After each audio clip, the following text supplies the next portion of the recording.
He's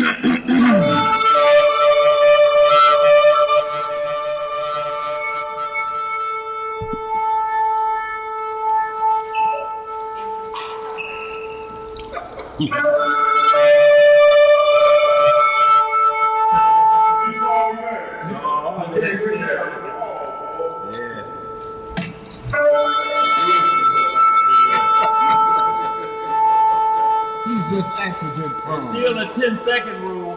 You kiss it up to God.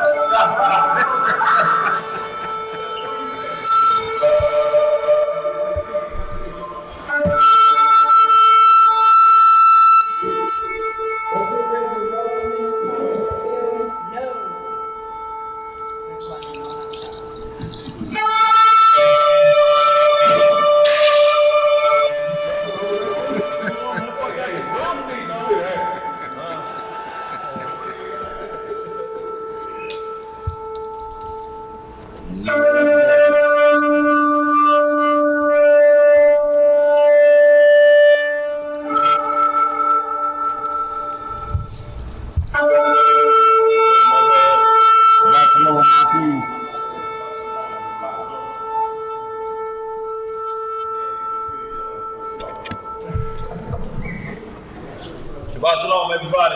Shabbat shalom. Shabbat shalom to the worldwide family. Peaceful Sabbath today, y'all. Hope everyone enjoyed their Feast of Tabernacles, y'all.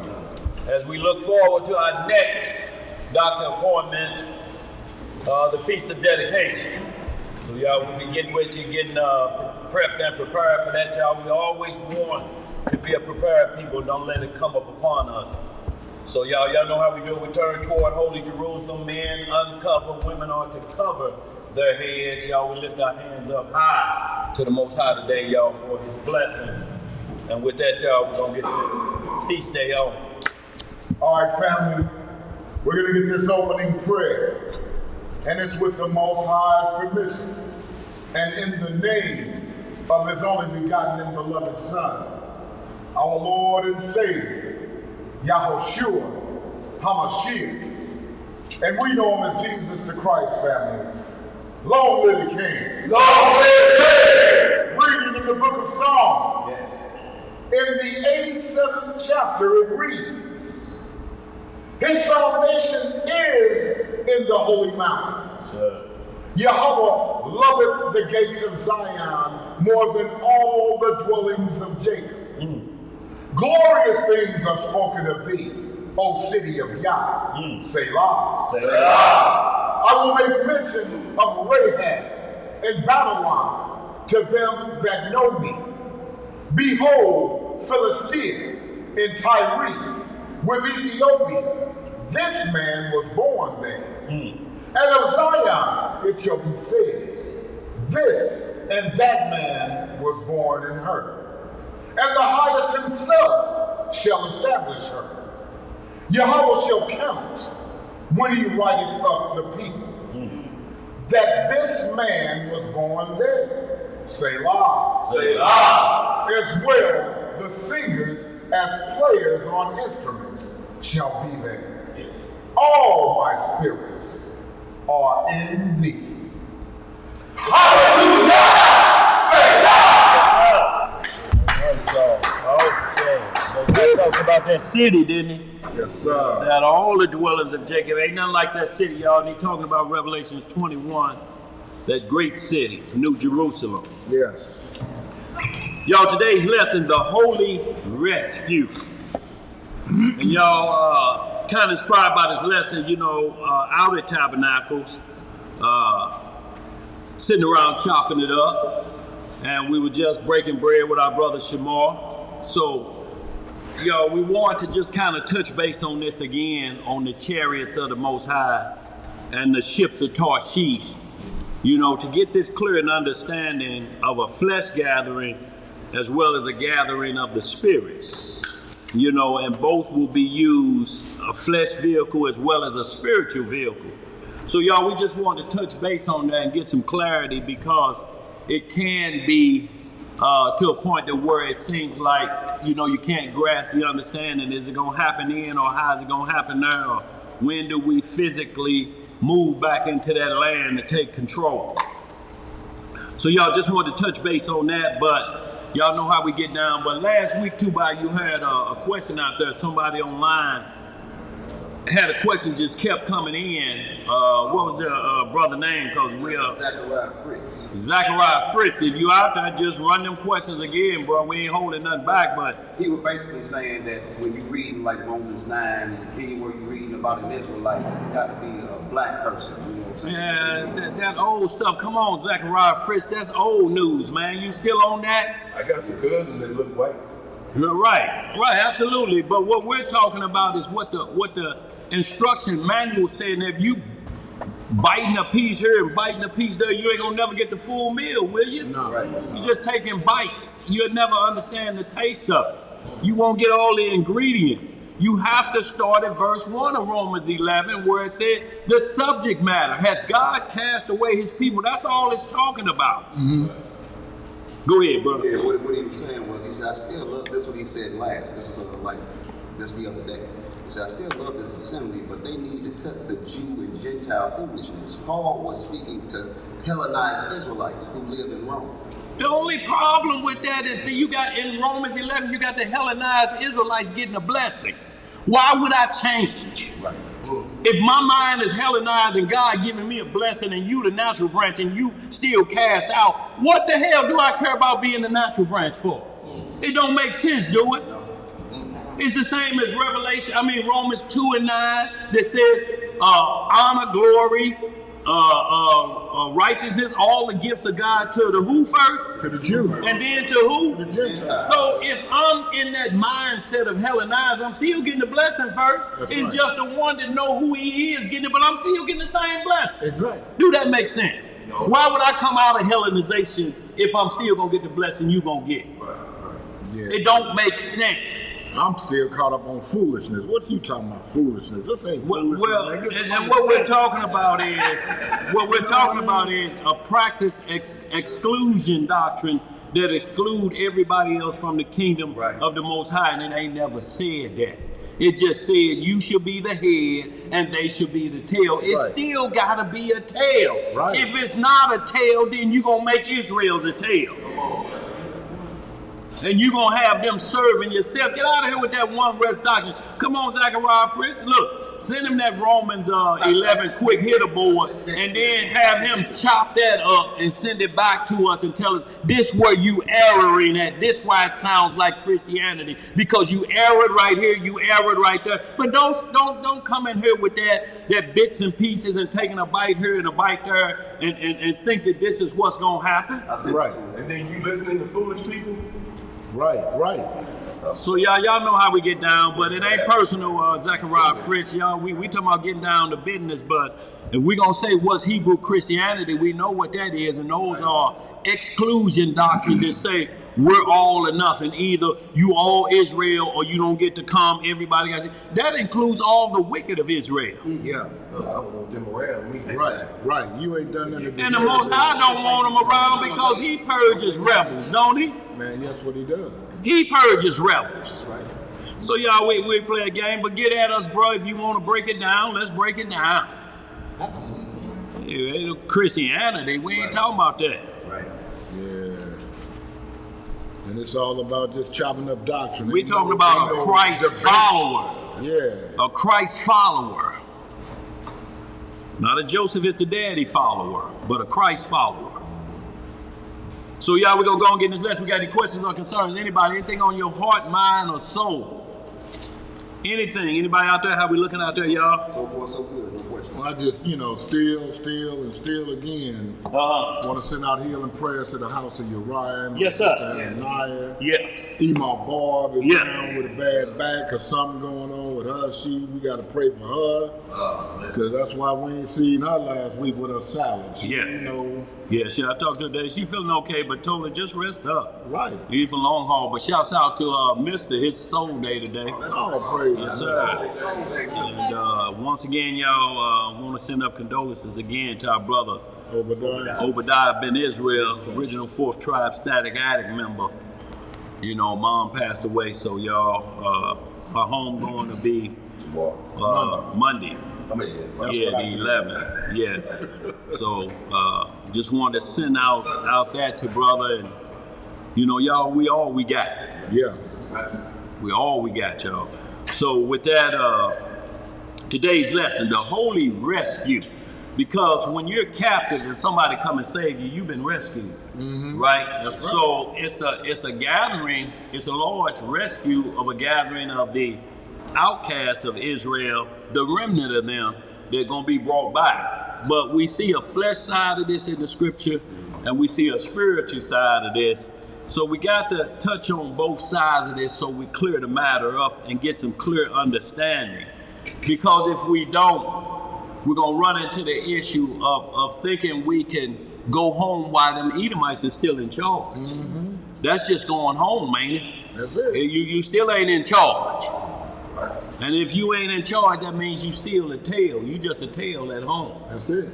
And that's going to make it more miserable for you because you're going to be jealous.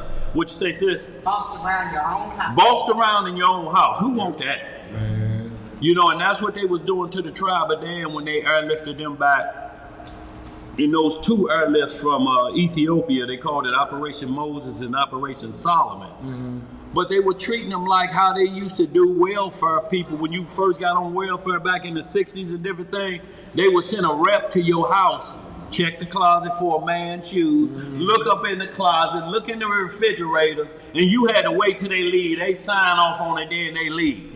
Okay, now, you know, you can tell him to come from up under the bed. Right. You know, y'all go up in the attic and get his shoes and clothes back again. This is the type of stuff that they was doing to the tribe of Dan over there in Israel, going into their house, looking in the refrigerator.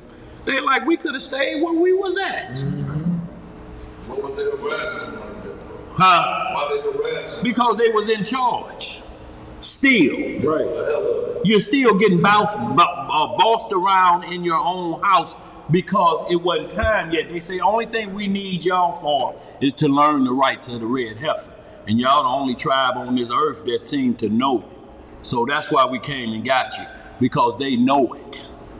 And not only that, they have connection to either that second Ark of the Covenant, because we don't know what the first one is. Shalom, my rich. Over there in that holy church of Zion, over there that they scared to go to. You got a lot of them saying it ain't in there, but they won't take no chance and go down in there because they done saw the Raiders of the Lost Ark. They know what it'll do. So y'all, we want to get this understood, y'all, about the holy rescue of the Most High. And y'all, there's going to be a spiritual gathering, y'all. And when we're talking about spiritual, we're talking about a supernatural, divine intervention, rescue mission that's going to happen for us. And then there's a side that precedes that, so to speak, of more of where you be kind of delivered in this flesh. And we want to get into a little bit of the ships of Tarshish because they're a bit different from the chariots of the Most High. That's right. So y'all, we want to clear up both so there's no misunderstanding, because one, if you use one, you're going to end up in a camp like what happened down there in Demona. They only use the flesh side of it. When Hugh Lyon Mitchell first came here with them white buses, back in the day, you remember that sister, they used to be all up on King's Highway and he had on white. They talk about this, what it meant when it said the Most High was coming in the cloud. I'm like, painted school buses, painted white, with Yahweh wrote on the side. This is what it was talking about. But that's what they was actually saying. Right. To make it fit. Who had something out there too, Bob? Go ahead, bro. William White had a question. It said, Shalom. Who had a question? William White. Shalom, Mark William. He's asking, can you please explain I think that's Ezra 5 and verses 52 and 54. That's 2 Ezra 5. Let's get that. 2 Ezra 5:52. Get some eyeglasses up here. Oh, here they go, right here. Boy, I better hurry up and put them on. They was right in front of my face there. That's what you did.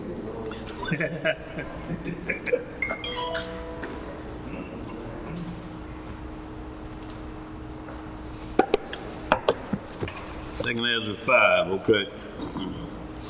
I hope you didn't listen to me. 5 and what? Yeah, 5 and 52 52? and 54. And 54 through He's got the hand sign. Yeah. So we need to read up before that. Yeah. You got to go back to super sheet. Right. You gotta go back. So yeah, 2 Ezra 5, you're getting deep into, when you start at verse 1, you see it's basically touching on what we're talking about too, that rescue. You know, because it tells you, verse 1, nevertheless as concerning the tokens, behold, the day shall come, that they which dwell upon the earth shall be taken in great number. Actually perfect for what we're talking about. Yes, sir. And the way of truth shall be hidden, and the land shall be barren of faith. And we know that's the famine. You always hear Jacob talk about, not of bread and water, but of the word of the Most High. Yo, because it don't matter how much food you got when the word of the Most High is gone. You'll just be just like that ruler in the book of Eli that said, I just need the book. I'm controlling y'all, but I don't have real control unless I get the book. Exactly. So y'all, that's good. But get down to verses where you talking about 52? 52 and 54. Go ahead, what it say? Yeah. Go But ahead, you got that? I would rather start that You gotta start back up. at 49. Okay, At least at 49. If somebody sees something before that, let me know. okay. But at verse 49 it says, for like as a young child may not bring forth the things that belong to the age, even so have I disposed the world which I created. Right? And I asked and said, seeing thou hast now given me the way, I will proceed to speak before thee. For our mother, of whom thou hast told me that she is young, draweth now nigh unto age. He answered me and said, ask a woman that beareth children, and she shall tell thee. Now his question was from verse 52 and 54. Right? So it says, say unto her. So it must be mean speaking to the mother. Right? Wherefore are not they whom thou hast now brought forth like those that were before, Right? but less of stature? And she shall answer thee, they that be born in the strength of youth are of one fashion, and they that are born in the time of age, when the womb faileth, or otherwise, which distinguishes the elder female from the younger. Yes, sir. So verse 54, consider thou therefore also how that ye are less of stature than those that were before you. Right? And so are they that come after you less than ye. Right? As the creatures which now begin to be old, and have passed over the strength of youth. So they're not able to bear children anymore because of the age. And then the younger girl is just coming into the age to bear children. This is what I'm getting out of it. Absolutely. Go ahead. It's a flesh and spiritual side to it. Go ahead, bro. Right, verse 56. Then said I, Master, I beseech thee, if I have found favor in thy sight, show thy servant by whom thou visited thy creature. So, and then when you, like say, you start in 49, so it's talking about the earth. In the beginning, it's just like the earth was young. Right. It was producing, and look, men lived to 900 years. Then it dropped down after the world got wicked, the womb got old, so to speak, because it was being abused, so to speak. The flood had to come and wash it clean, or like a purification of that womb, and cleaned it up. But that dropped the number of years. So now it dropped to 120 is life. Now it's down to 70. So who's born after us, it'll seem like children are dying at a young age. Y'all, this is why we having the slaughtering of children like we're doing. And 14 and 15, they killing like they killing today. You know, just like the youngster got bullied at school and unloaded 7 times. And then the next thing you know, they got to go fund me up for him. And he the one did the popping. Right. But they said he was being bullied by some younger than his age. He 18. The one they say was bullying him was 15. Throwing him around that classroom and he let him have it. But this is where our children are coming to. And not only that, but the mental of them, wiser, but quick to do evil. Chase anything. This TikTok is driving them crazy to where they had slap a teacher day. Right. Now she facing first degree felony assault because she went up and slapped her handicapped substitute teacher, hit her with 4 good ones, and she was a stout young 18-year-old sister. I'm talking about broad shoulders, boy. I'm talking about a thick sister, and then she's smiling on the booking photo too. This is where the mindset has gone to of Israel, that you just chase anything out there on the net that say go do this and they go do this. But what this doing is comparing the young earth when it was called Mother Earth, and it gave forth this womb because Mother Earth birthed Adam and Eve. Let's get it understood. Where did Adam come from? Who's his mother? Huh? The dirt is his mother. Right. Dust is his mother. The womb, when you get into the books of Adam and Eve, you will also see that Adam couldn't come in the garden. He came in first after 40 days.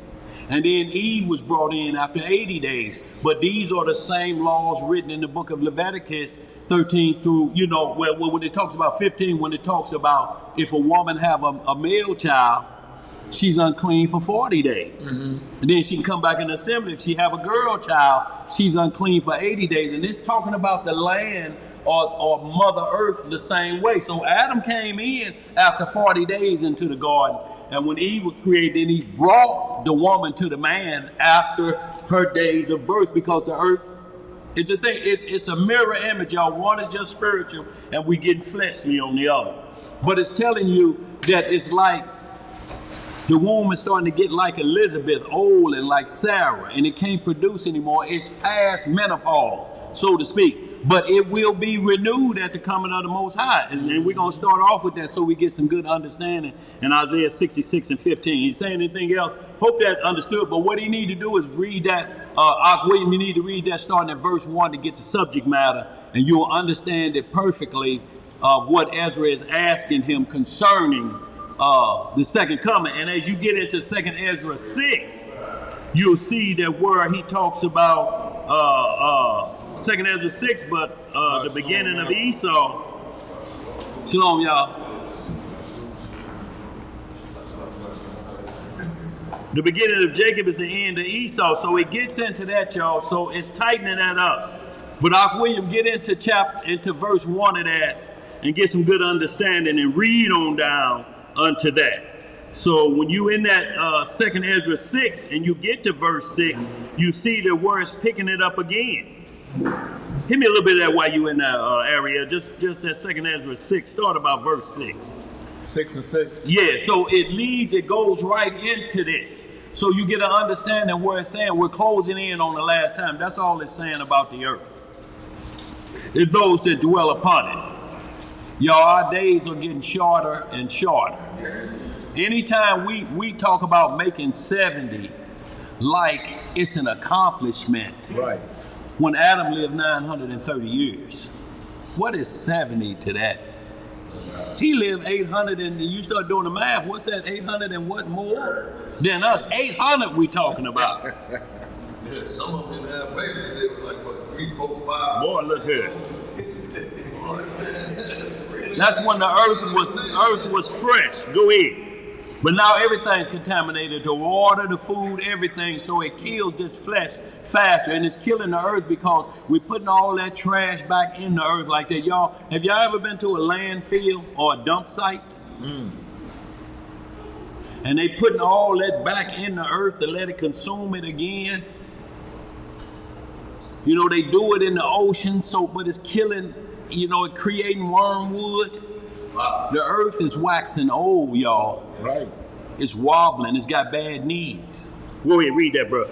We're in the book of 2nd Ezra in the Apocrypha, chapter 6 and verse 6. And when you read verse 1, it really gets clear too. Go ahead, bro. Then did I consider these things, and they all were made through me alone, and through none other. By me also they shall be ended, and by none other. See, and that's why we always talk about those of another doctrine, and they talking about we black people, we this people, we that people. What's the end game?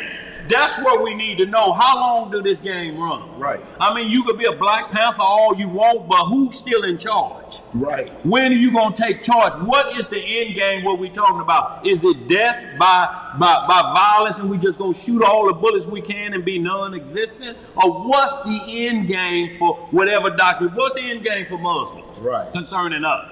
And who's the ruler of planet Earth right now? What's the end game? Go ahead, brother. Verse 7. Yeah. Then answered I and said, what shall be the parting asunder of the time?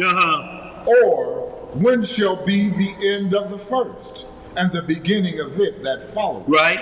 And he said unto me, from Abraham unto Isaac, when Jacob and Esau were born of him, Jacob's hand held first the heel of Esau. Right. For Esau is the beginning of the world. No. Esau is the end of the world. Yes, sir. And Jacob is the beginning of it that follows. Uh-huh. The hand of man is betwixt the heel and the hand. Other question, Esdras, asked thou not. So he told him, he said, look, at the end of time, at the end of mankind, Esau is the ruler.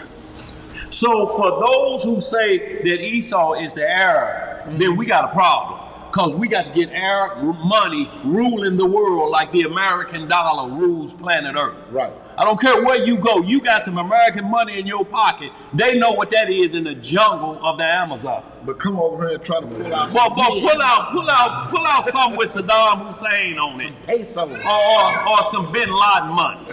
And see how far you get with that, that Arab money. Right. So if they are Esau, and then whoever's ruling the world right now, then we got a whole nother last kingdom to go, which means minimum another 400 years to go before we get out of this situation, y'all. Huh? You can't have it both ways. Right. Yo, we can get out of that. We could too, Bob? One more thing here. Yeah. Ahubiyah, as is kindling a fire, only pertaining to cooking. Kindling a fire. Kindling a fire? Only pertaining to cooking, she's asking. No, kindling a fire, you can kindle a fire, you can start an argument with somebody. If you're talking spiritually, you can kindle a fire. You can start blowing some, calling some. Hey man, I heard Willie said something about your mama, clicker. You can kindle a fire. So, kindling a fire, but if you're talking about the Sabbath, no, you can kindle a fire to cook. What are we going to do about the wintertime? If you ain't got no fireplace, you got to hit that thermostat, don't you? Right. That's right. I mean, it ain't like you. What if your gas get cut off? You strike a fire, you turn on the light bulb. When you start your car. Well, look, I'm just saying, if your gas get cut off and it happen to get cut off on the Sabbath, do you not get it cut back on in the day of the winter? If you got the bread. No, the Sabbath was made for man, not man for the Sabbath. But see, then look now, with that being said, man, you know you have a lot of people that are under the misconception that you cannot cook on the Sabbath day. Right. When it says thou shalt not kindle a fire. Right. But if your fire is already kindled and is going and it's the Sabbath day, can you put some food on that? That's what kindling means, to get it started again, Exactly. because it's work to get it going. Especially if you, if you had to do it like this, then you got to get the wood going. But if you keep the law going, the fire's steady going. Right. That's why it was so detrimental for the individual who was watching the fire at night around the camp. If he went to sleep and they woke up and the fire was out, they sent him away. They put him some drawers and some t-shirts and a can of beans, and they sent him that way. You got to get it. You let the fire go out. How you let the fire go out? And he waking up yelling, oh, what? The fire out. Yeah, the fire's out. Mm-hmm. Fire went out on my heat when we went to Tabernacle. I was working hard. Look here. I kept hearing click. Zeb woke up the whole camp trying to get that heater started again. Look, Zeb said he got so frustrated he just laid on the floor and tried to get him a nap and was just getting like this. Click, click, click, and he woke up. He like, it didn't started and I didn't know. But boy, y'all, you don't want to start. That's why I say pray your flight be not in the winter, neither on the Sabbath day. So y'all, go ahead, bro. William White said, Todah. He said, thanks for bringing it. Yeah, and also William, definitely get into that same second, getting into the 15th and 16th chapter, because it really get down to what's going to take place in the last days, bro.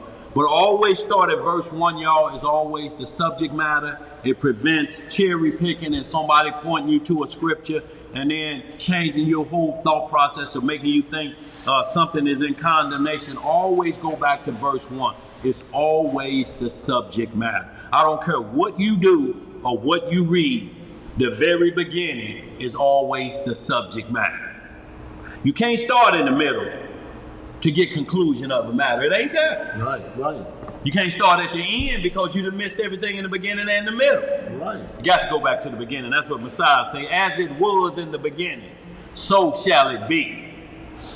But see, that's like in the book of Proverbs where it says, judge not a matter if you don't know the whole matter. Oh, look here. You can't.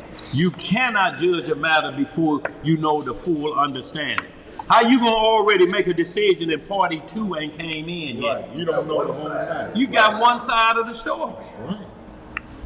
Any more questions out there, too bad, before we get rolling, y'all? So let's get right into it, y'all. Isaiah 66 and 15. And we're going to deal with the rescue of Israel and the nations that are left alive, the remnants of them. And y'all know how we do it. We get down with our high priest after the order of Melchizedek. Our high priest, Yahweh Shah, locally known as Jesus the Christ, under the high priest order of Melchizedek, where the law is spiritual. Right. And it encompasses male, female, rich and poor, free and bond, all Jew and Gentile. That's right.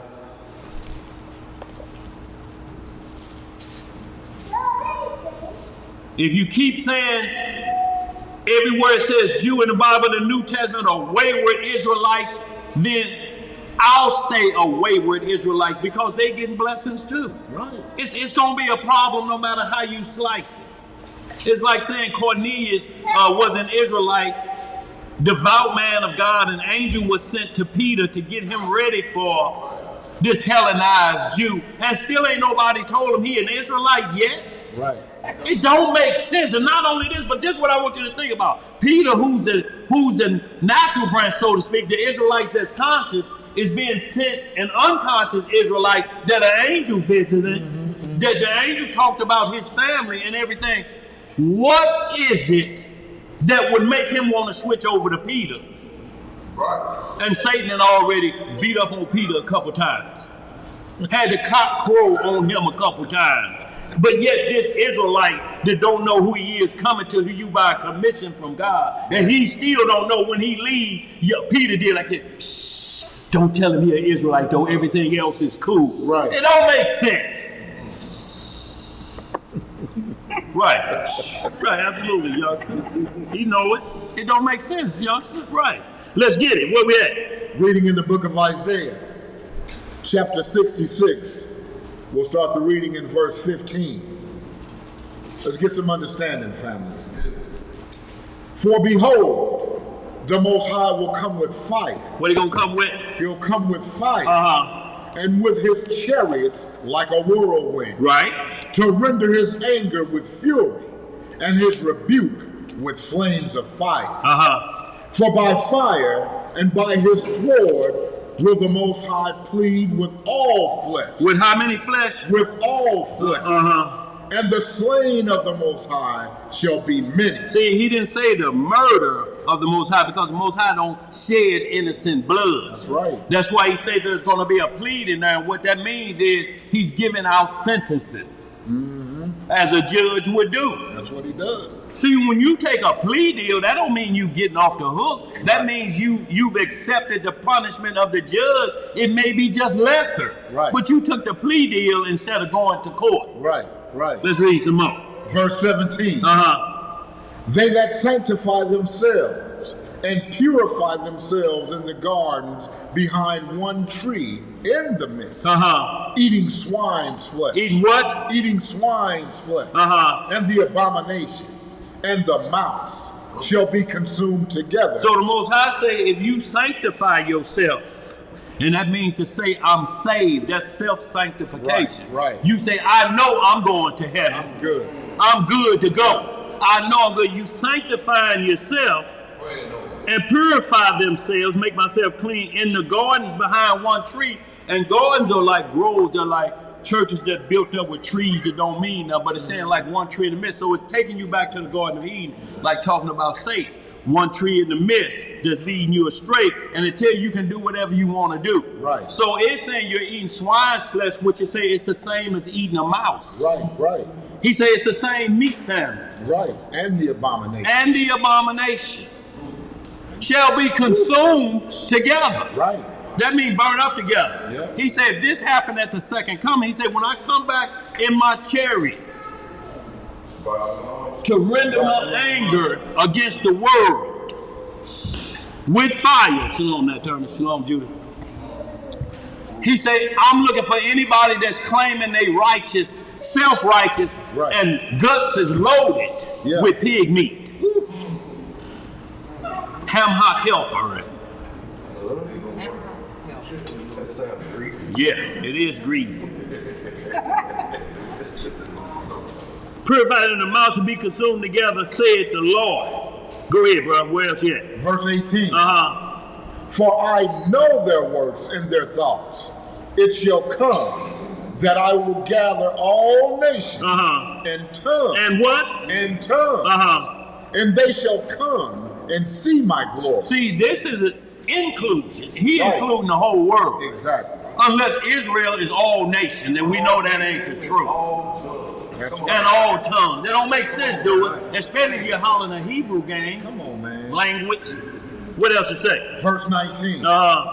And I will set a sign among them, and I will send those that escape of them unto the nations to Tarshish, Pul and Lud, that draw the bow of Tubal and Javan, to the isles afar off, right, that have not heard my fame, neither have seen my glory.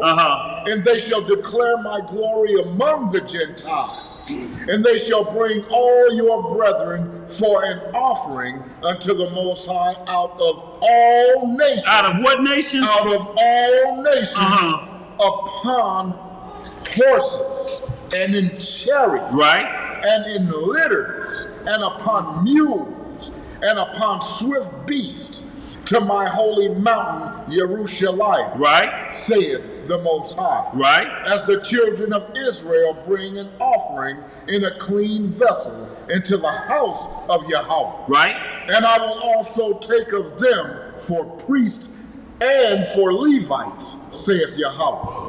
For as the new heavens and the new earth, which I will make, shall remain before me, saith the Lord, so shall your seed and your name remain. Right. And it shall come to pass that from one new moon to another, and from one Sabbath to another, shall all flesh come to worship before me, saith the Most High. And they shall go forth and look upon the carcasses of the men that have transgressed against me, for their worm shall not die. See, one breath we was looking at that like it was fleshly because it said on mules and swift beasts. So you thinking they bringing them back in ocean liners or 747s, you know, different things like this. But then when you get right to here, they say for the worm shall not die. This is supernatural now. Because the worm died when it eat a dead body now. Exactly. If you put some dead meat in a trash can in the summertime, when you look in there, it's going to be maggots in there. Yep. Those are the worms or the leftovers off that dead body. And they'll be thriving. Then they'll be thriving. But you come back in the heat of the day, when you open it up, they'll be dead, stuck to the wall of the tent. The worm dies. But in the resurrection, when there's a new heaven and a new earth, the worm dies not. Right. You will be tormented for a long time. Yeah. Let's read some more. What else it say? Neither shall their fire be quenched. Neither shall what? Their fire be quenched. And they shall be an abhorring unto all. They're going to be an abhorring because you're going to be looking at it, watching it consume, but it can't burn up. You know, it's just tormentation. When you see somebody hollering, you say, put the fire out, put him out. You can't put him out. Right. Ain't gonna do no good to put them back out. He just gonna ignite again. Like them candles you blow out. Oh boy, they light again. Boy, you be out of breath, wouldn't you? You would need oxygen. Yeah. They trick people a lot on their birthday. See, it's almost like this. Is that this is talking about the naysayers at the end too, because he's gonna be pleased with all flesh. Like my partner Mo told me a joke. He said a young boy was in class, and he said, "Teacher, that whale on the board, is that whale big as the one that swallowed Jonah?" And the teacher said, "Well, I think it was just an allegory. Whale's throat are not big enough to consume a human being, so I don't know if the Bible was just leading to a tale." And the young boy said, "Well, when I get to heaven, I'm gonna ask Jonah if that whale swallowed him." And the teacher asked him, she said, "How you know he didn't go to hell?" And the young boy said, "Well, you ask him then." So that's what's gonna happen. Just cause you don't believe it don't make it the truth.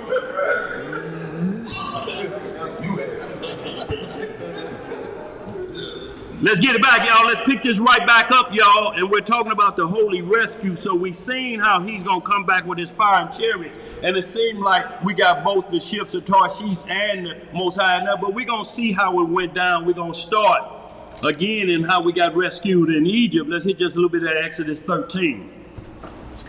And we're going to see him backing us and walking us through this trouble, y'all, so that we should have no fear.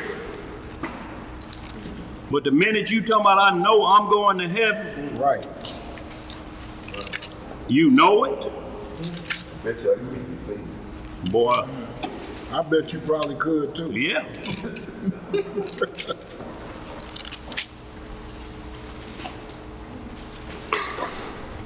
Start about 18. Y'all, some things we need to get and understood here, y'all, because we're dealing with nuclear war. Y'all, we're not dealing like we was back in there. If you keep using scripture like they're gonna shoot arrows and you think this is a bow and arrow contest, I mean, it's actually Israelites out there think it's actually gonna be a war of them shooting bow and arrows. Fiery darts. Fiery darts. You think a bow and arrow with a flame on it, dipped in some gasoline. Right. And no way, y'all, we're talking about nuclear holocaust. They got chaos out in the Pacific Ocean right now, ocean liners with nuclear warheads on them. China sitting battling Iraq. North Korea saying, I just got through testing one. Russia just tested a supersonic one that can hit California in 15 minutes. Y'all, this is why we have to understand when the Messiah said, if you be on your rooftop, if you fixing a shingle on the roof and the horn blow, don't go back in to get no shoes. Don't go back in to tell nobody the horn is blowing. You can't go back or you're going to miss your ride. You ever just went back in the house and came back out and you see your ride driving down the street? Right. You were supposed to be on the porch. Who told you to go back in? For what? Normally it was that 41 Lee and New State. Oh, boy. You come out on Boy. see the bus down. See the bus down the street. Ain't no need running after it. He looking in the mirrr. He's stepping on the gas. Yeah. Going with you. By the time you catch up with him, you at work. You like, damn, I'm at work. Right. Where we at? We're in the book of Exodus, chapter 13 and 18. Yes, sir. Everybody there? But Yah led the people about through the way of the wilderness of the Red Sea. And the children of Israel went up, harnessed out of the land of Egypt. Right. And Moses took the bones of Joseph with him, for he had straitly sworn the children of Israel, saying, Yah will surely visit you, and ye shall carry up my bones away hence with you. So Moses being a priest, would this be a violation of him touching a dead body? Or is he touching dead bones? I was just about to say. Two separate things, y'all. Two separate things. Somebody got to bury a dead body, don't they? Yep. Well, the law says you can't leave a body hanging on a tree till the next day. Somebody got to touch that body.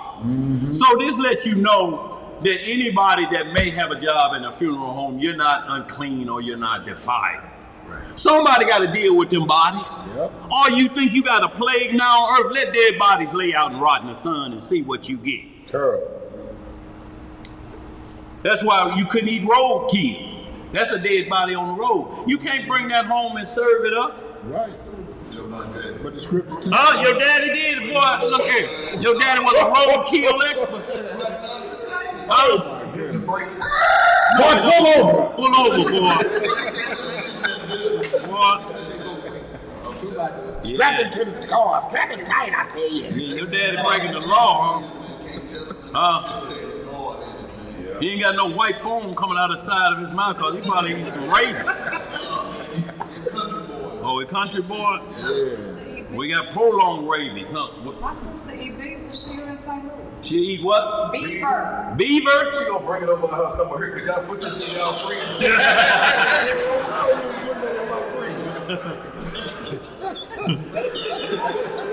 Where do you even find a beaver? Yeah, boy, look here.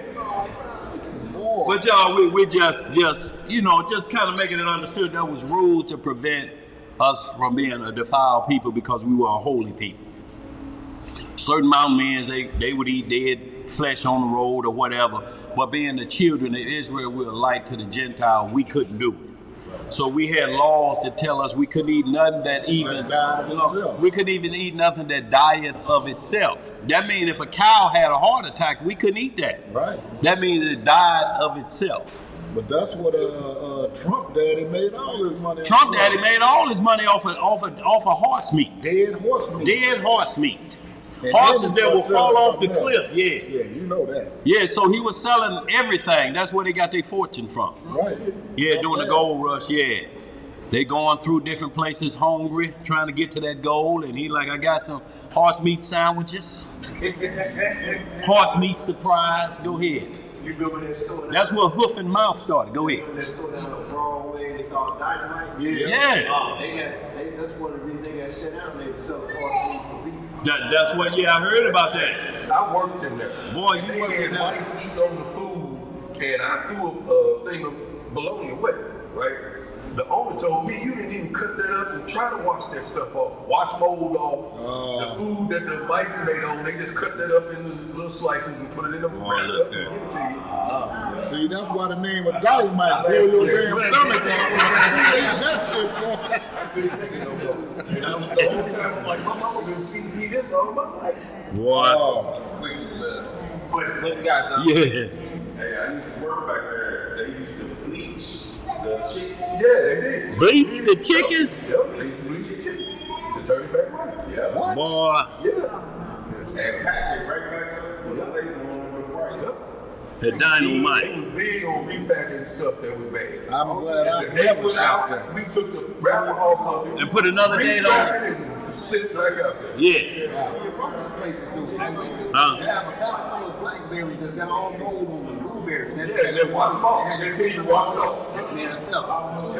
Boy, that's terrible, y'all. That's what they do in the ghetto, baby. Yeah. They Running the case, huh? that straws. Boy, look, right. You won't catch it at straws or deer birds. A store called Dynamite. But dynamite? And you picturing JJ on the front door? You know what they ate. Right. Hey, boy. Where we at? We're in verse 20. Well, too bad they had a question. Emaria Elliott asks, the horn you will hear in your spiritual mind? Question. No, it'll be clear that so everybody, because he gives a warning to everybody. Just like now they do a tornado warning to warn you. Right. But those events, they're already a warning because they already give you time before they happen. Like these heathens attract a hurricane coming. Florida could be sunny right now, but they say by Tuesday it's gonna be flood waters here now because they can see it coming. So the Most High always give you time to prepare. Even like when Jonah was sent to Nineveh, they had time to prepare, to get ready because they could see the storm coming from a distance, y'all. And that's where we have to see the storm coming. Yo, the storm is coming. Ain't nothing we can do around. This is just the beginning of the storm. Yo, this is just the rain drops dropping. See, because through all of this virus, ain't nothing really stopping us. It's just if you want to go somewhere that where the world is at, so to speak, or like they said, well, you got to get a shot to come in here. But that don't stop you from enjoying, that music if you want to see it. It's only, bro. It's only preventing you from, like you said, extracurricular activities or wanton eyes. They're not blocking you out of necessity, so to speak. Because they're not saying you can't come in the grocery store without a shot. It's just you got to have a mask on. Right. So they're not stopping you from eating yet. This is what we have to understand. They're just blocking your entertainment. Right. That's all they blocking right now. You want to come to the baseball game, you got a shot. Well, you ain't going to see him hit a home run. You got a shot? Well, you ain't going to watch him dance in the end zone. And spike the ball. But what can we do? We can watch it at home, can't we? You better watch it at home anyway. You ain't incurring all that money. You ain't spending money. But see, some people just have to be in the midst of it. They have to feel that spirit to be a true thing. You're exactly Yeah. right. It's a spirit. Right. So y'all, you have to understand that's who they are punishing. Just like now, if you like to travel and different things, they're saying before you enjoy another country, we got to know you got this. But we can look at it from TV if you want to go to another country. So it's not on lock as we think it is right now, because you still can enjoy the fruits of your labor. It ain't on lock. You can still go in the stores and buy food. When you pull up in the drive-through restaurant and they open that window up, you can have your mask on. They don't say before you give me that card that you got the shot, do they? No. See, because money is still running the economy right now. When that fails, y'all, then look out. Where we at? Verse what? The book of Exodus, chapter 13 and verse 20. Yeah. And they took their journey from Succoth and encamped in Etham, in the edge of the wilderness. Right. And the Most High went before them by day in a pillar of a cloud to lead them the way. So the Most High was leading us by a pillar in the cloud. That's what we was watching going, circling like a UFO, or what we would call a UFO, but we're going to get to some scriptures and we'll see that the chariot of God is an IFO. It's an identifying flying object. See, we'll be able to identify because we got the instructions in here what it's going to look like. Hollywood is trying to throw us off point and make us think they look like this or they look like that, or it's what the United States is creating in their laboratory. But ain't nowhere in this Bible from Genesis to Revelation you ever hear of a chariot of the Most High, even demons, that crashes. They can't crash. Look, if you can't get a good picture of Bigfoot and every UFO picture they ever show is blurred out, how they got one captured? At least put the picture up by now, wouldn't you think? But no, America has that technology that demons is releasing to them bit by bit, but it cannot allow you to travel outside of this atmosphere without passing out cold and losing your life, so to speak. You got to be in some kind of suit to withstand the elements out there. And they really only going 125 miles up. It's like flipping St. Louis up and Columbia, Jefferson City is right there. That's as far as they going up. Notice when they were saying Elon Musk went to outer space, y'all, but you could just see the Earth. They wasn't going to outer space. They was only waiting. They wasn't going, right. They wasn't going where Enoch went, that we're going to read and see the chambers of the world. They just went out of what's called the first heaven, where you can see the blue sky. They just went right above that. That changes the whole dynamic. That's the farthest they went up, and they just splashed back down. They went into outer space up there, wasted a whole lot of time up there doing nothing, just came right back down. Back down to where? They didn't go up there and set up nothing, did they? Right. They ain't even up that far in what they call going to the moon, because they ain't never been there. Obadiah say if they make it to the moon, and Jeremiah, he would destroy Israel off of planet Earth. the Negro problem would be over. We still here. The space station is up there that China, Russia, and the United States docked to, and they're adding buildings and they're making a city up there. That's what the book of Obadiah says. Though you set your nest among the stars. You're not setting your nest on planets. Your nest is among the stars. That's what it's called, the space station. Y'all look that up, Google that. Look it all up. You'll see the space station. You'll see who's able to go and dock there. And they're trying to build a city for it. So guess who ain't going to be there living in that city? Right. You won't. That's right. You ain't getting no ticket up there. Ain't enough space for you. Let's read some more. What it say? Verse 21. And the Most High went before them by day in a pillar of a cloud to lead them the way. Okay. And by night in a pillar of fire to give them light to go by day and night. He took not away the pillar of the cloud by day, nor the pillar of fire by night from before the people. So y'all see, we were protected, and we are technically walking out of Egypt into the wilderness, y'all, but we're in a different place. When we were at home in Jerusalem, it was just a 12-hour journey. It was less than a 2 days walk, known as say, down into Egypt. You could walk to Egypt. So we technically walked out, but y'all, we over here in the West. It's gonna take some awful powerful that we walk through the Atlantic Ocean all the way home. That's not it. That ain't gonna be it. There's gonna be a supernatural movement of gatherings of people, and we're gonna see how it's done, because he told us he already did it with 2 individuals that we know of being, like I said. He did it with the Messiah and angels as well, but what we're talking about is being carried away in what's called the Most High's IFO, identifiable flying object. Shalom Aliyah. So y'all, we want to get that clear and make no mistake about it. If you keep this flesh and you don't bring in the spiritual side, you're going to have an individual that say, I took a gathering of people to this land and we set up shop. And that's a great movement, or that's a great thing. All you did was just move them from one captivity to the next. Deuteronomy 28 still reaching in Dimona, ain't it? Mm-hmm. Deuteronomy still reaching in Liberia. Everywhere we go, it's in UK, ain't it? We still suffer. The chains of Deuteronomy can't be snapped off. I don't care where you run, because you're the tail and they're the head. Babylon is a worldwide system, not one location. If it was, we'd be already at home taking over. And not only that, the people who then left already, they sure wouldn't be coming back here, would they? No. Coming back here buying property? Come on. And a year ago teaching, get out of there before it get burnt up? And you buying property? Right. Something ain't right, is it? Not at all. Where we at? That's it on that.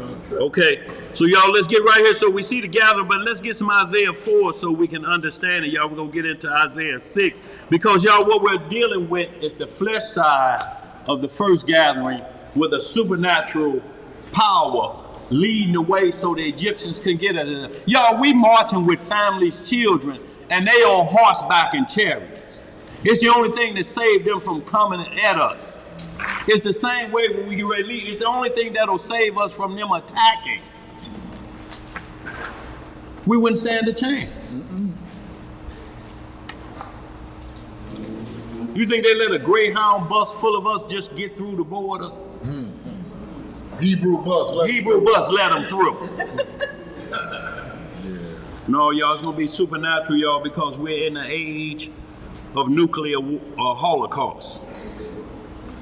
Where we at?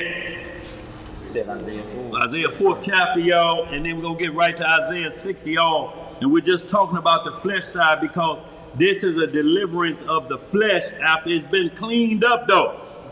The flesh must be cleaned up. Mm-hmm.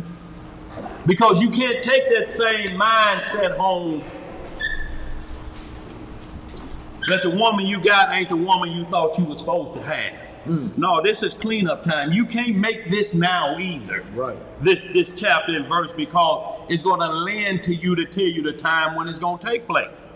But y'all, as it was in the beginning, there has to be a preternatural man and woman that has a child born in preternatural from a man and woman without sin, without the stain of corruptible flesh. If Adam and Eve have never sinned, children would have been born that way.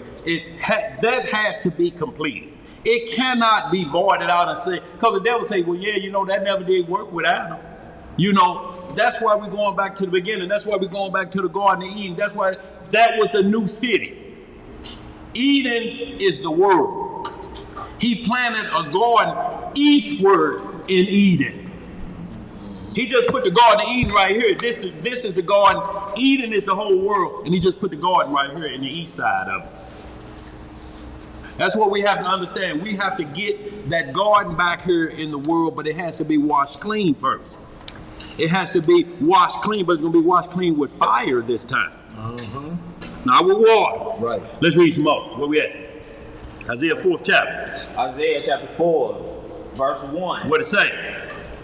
And in that day. In that what? Day. Is that day today? Nope.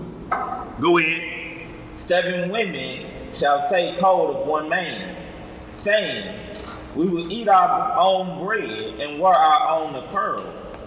Only let us be called by thy name, to take away our reproach. So what's happening here, y'all, this don't automatically say every man gonna get 7 women. What it's saying is to take away our reproach, because we're in the kingdom now, and there's 7 to 1. Because war, usually men get killed in war. Right. But only one time has this ever taken place in Israel history that extra women was given to men because of a war. It ain't never happened, and the only really one time that happened is that they were young women and they just didn't want to give them to anybody. They were young virgins, so they brought them a covering under that because men were wiped out. Only one time in Israel. Never recorded again as a regular practice, because it was not a regular practice. It didn't start off as a regular practice, did it? And this is just what they're saying, to take away reproach. And the reproach was for a woman then was not to have a husband. And when they see the beginning of this is the beginning of Israel's movement back home. Go ahead, what it say? Verse 2. Yeah. In that day shall the branch of the Lord be beautiful and glorious, and the fruit of the earth shall be excellent and comely for them that are escaped of Israel. For them that are what? Escaped of Israel. See, escaped of Israel, meaning you've escaped all of the pearls. You were saved by the Most High. So in your preternatural body, because it's the day of the Lord, so you're not in this corruptible flesh anymore. You've escaped Israel, and then what that means is you were not part of the 2/3. This is still part of 1/3 coming in there. Let's read some more. What else is saying? It's going to clear itself up. Verse 3. Yeah. And it shall come to pass that he that is left in Zion and he that remaineth in Jerusalem shall be called holy, even everyone that is written among the living in Jerusalem. See, written among the living, where are you written at? In the book of what? Book of life. See, so this tells us this is a supernatural time, or this is an end day time. This is not now. You can't use this parable now. Right. And that's what men are trying to do now. They're sneaking and looking at her and saying, right here, y'all, don't y'all see it? They'll stop reading at verse 1, though. Who said read verse 2? Who said keep going? Verse 1. And they'll stop you with that, and they'll confuse a lot of people with this. But this is the day of the Lord. And they say, everyone that remaineth, he that remaineth in Jerusalem, shall be called holy. That's the escaped of Israel, those that are escaped. What's the question? Ron Lemons asks, does that mean that a woman without a covering of a man is a reproach? No, because we're going to get into it and we're going to clear it up. Or what the Most High answers their question. Notice what this says. The women said that. Because they're the remaining of Israel. They're seeing what it is. They're looking at men outnumbered 7 to 1. And they're saying, well, look, don't worry about what Exodus 21 said, paying for our clothes, paying for our that. We'll do that ourselves. No, that's what you're doing now. Right. In this land. Yeah. No, you won't be able. We don't need none of that. It still have to be righteousness. It still have to be a head of woman, which is the man. and the women here too. That still has to go down. They can't leapfrog. So the Most High say, I'm going to tell y'all how this is going to be.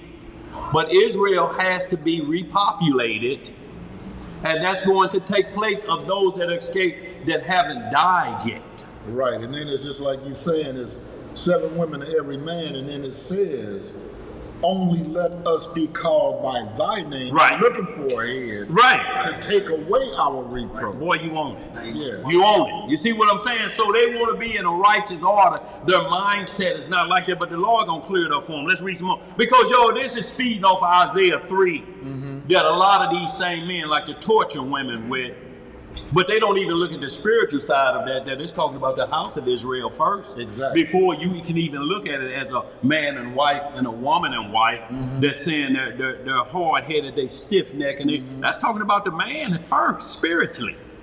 Then it deals with the woman, and then they'll jump to this and say, but brothers, don't worry about it because this is what we got. And they start practicing this now. Let me read this right quick. What you read, bro? Go ahead. Chapter 2, verse 11. You what it say, The bro? lofty looks of a man shall be humble, Uh-oh. and the haughtiness of men shall be bowed down. See, and that's the haughtiness. That's what we read in 3:2 of Isaiah. They walk as haughtiness. So y'all, on the spiritual level, we married to the Most High. So he's talking to us first spiritually as a whole nation, and then it breaks down to individuality.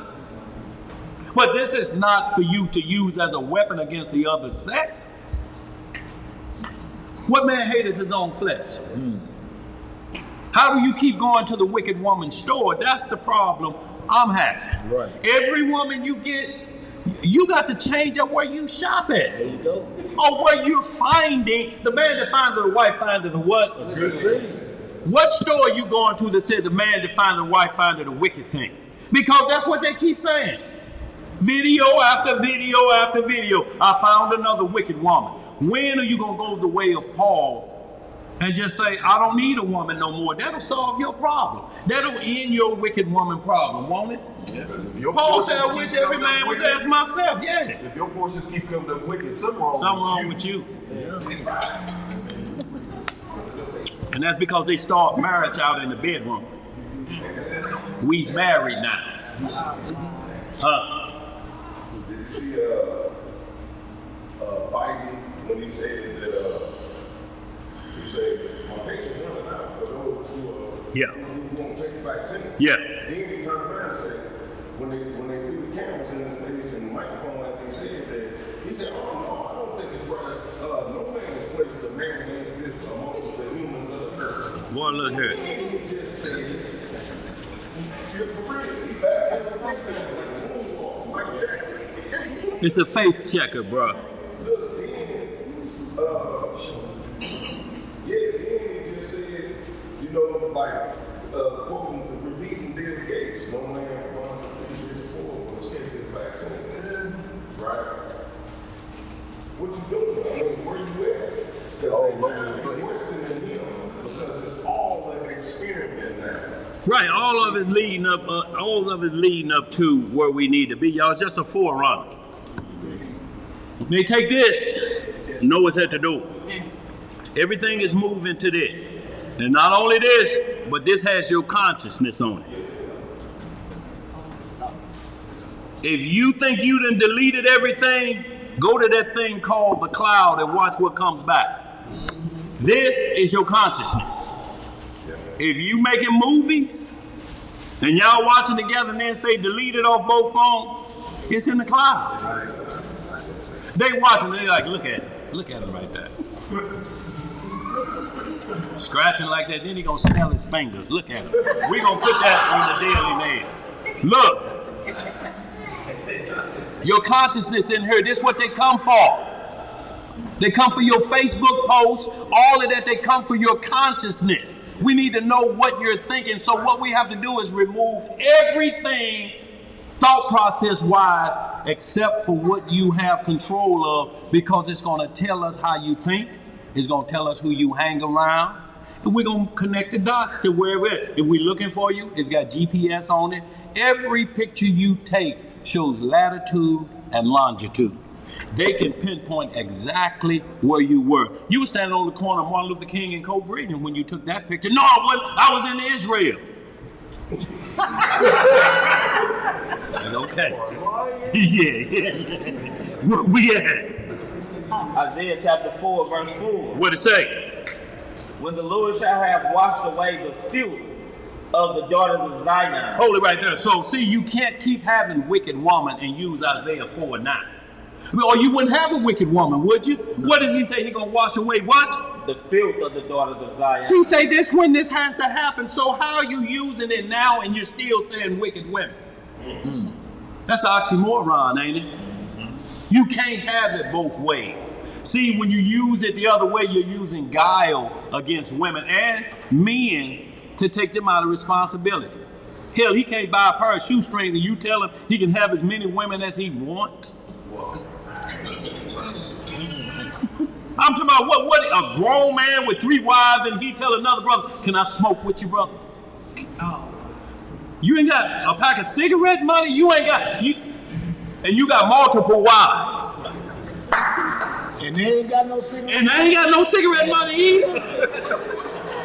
I'm doing something wrong. They just ain't giving you the cigarette. Can a player smoke with your dog? And you gonna wrap your lips in this COVID out here around somebody else's cigarette? But you got 5 wives at home. And he got a cold sore. Look here. Yeah, and a cold sore on his lip.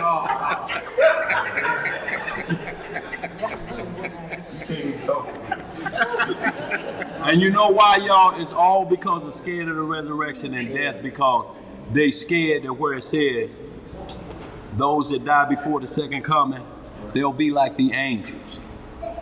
There won't be no marriage for you. You won't get 7 wives. They technically don't want to die before this happens. They rather be in the set that they are and have that fun now and make it happen than to be as glorious as Michael, Raphael, Uriel, those powerful angels. That's the mindset that we have is so wrapped up in fornication. That's why he keep hitting us with that. Fornication, y'all just some hoes. And I hate to say it like that, but that's the mentality, and that's what Matt Turner gonna do a good class on Balaam pretty soon. Balaam couldn't curse Israel, but what he told him, I know how you can get them though. I can't curse them, but I can tell you how you can get them.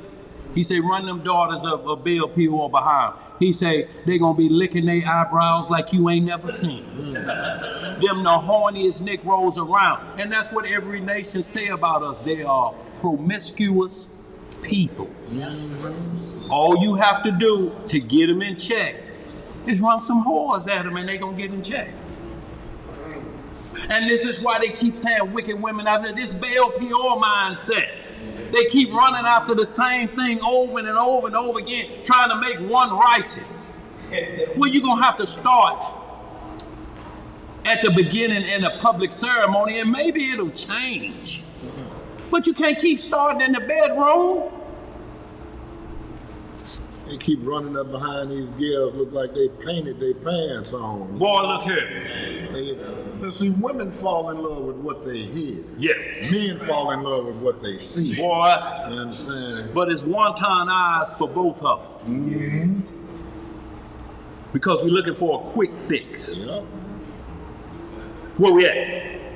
Isaiah chapter 4, verse 4. Read that again, yes. When the Lord shall have washed away the filth of the daughters of Zion, and shall have purged the blood of Jerusalem from the midst thereof, by the spirit of judgment. By the what? Spirit of judgment. See, y'all, so this is supernatural, y'all. The spirit of judgment. Judgment day is happening. See, you can't get around these things. Mm-hmm. If you understand when people start saying don't believe the Bible or don't believe the law or the law has been tampered with, they're exiting out of judgment day. Watch their language. You will never, ever, ever hear them speak of judgment day again. It's impossible to have judgment day and say a law has been tampered with. Right. How you gonna judge fairly? Exactly. If the police say you ran a red light and the lights are out, what the judge gonna say? You take a picture, look, the storm knocked all the lights out. It's one thing if they got a makeshift stop sign up there, but it's times you done went straight through a light because you didn't see it red. This is how your eyes are tunnel vision. The lights are out. You're like, oh, I made that left turn and all the lights out. It could have been a four-way accident, you know what I'm saying? Unless they get out there and put a stop sign up there to stop the car, or you're going to be crashing into each other with the lights out. That's where the mindset is at. It's in crash mode right now. Don't see no stop or go sign because it wants its own way. But this is clear right here. The blood of Jerusalem ministered by the spirit of judgment and by the spirit of burning. That means it done been purified, don't it? You can't have that now. It's impossible to say you have a purified woman and then the next breath you call her wicked. That's your portion. Oh, okay. Go ahead. What else to say? Verse 5. Yeah. And the Lord will create upon every dwelling place of Mount Zion and upon her assembly a cloud and smoke by day and the shining of a flaming fire by night. Where we just read that at? Did we just read that in Exodus? Yep. See, we're talking about Israel leaving to be washed clean. Went through the Red Sea, baptized, but nobody got wet. That was by fire, because it was a fire there too. But this is the same language, ain't it? This talking about when we leave. How you doing it now? How you doing it now? Same language, ain't it? Let's read some more. For upon all the glory shall be a defense, and there shall be a tabernacle for a shadow in the daytime from the heat, and for a place of refuge, and for a covert from storm, and from rain. And from storm, and this is the same thing we just read, coming out of Egypt. So he's saying the same thing in that day. Y'all be protected by me. Don't worry about no nonsense. We can't be led astray by an individual. And then their whole way out was based on stolen passports, conning your family members. Loan me $2,000. I'll give it back to you when I get my check next week. And know you leaving the country running with Benjamin Carter? Oh, ain't none of that coming back. But the Most High ain't never delivered us through wickedness. Through the crafty. How you gonna be a light to the Gentile? And they look like, look at these rogue Negroes. They're a light to what? Stole my passport. You think your mama wanna hear this? You were in Jerusalem. Where my money at? These white folks around here talking about taking the Earl's car. Where my money? And you in the Holy Land. We over here, it's so beautiful. Where my money? Let's read some more, y'all. Isaiah chapter 60. Y'all, we're going to see how the nations are involved with the early movement, like it was with the tribe of Dan in 1980 and 85 when they airlifted. Y'all look this up, Google this, Operation Solomon and Operation Moses. And they're saying this is the tribe of Dan. Now, and see, this is why we don't get into, like, you may see somebody say, well, it's a tribe over there, they call themselves the Igbos. Ain't no gate of the Igbos. Don't care about they calling themselves Igbo.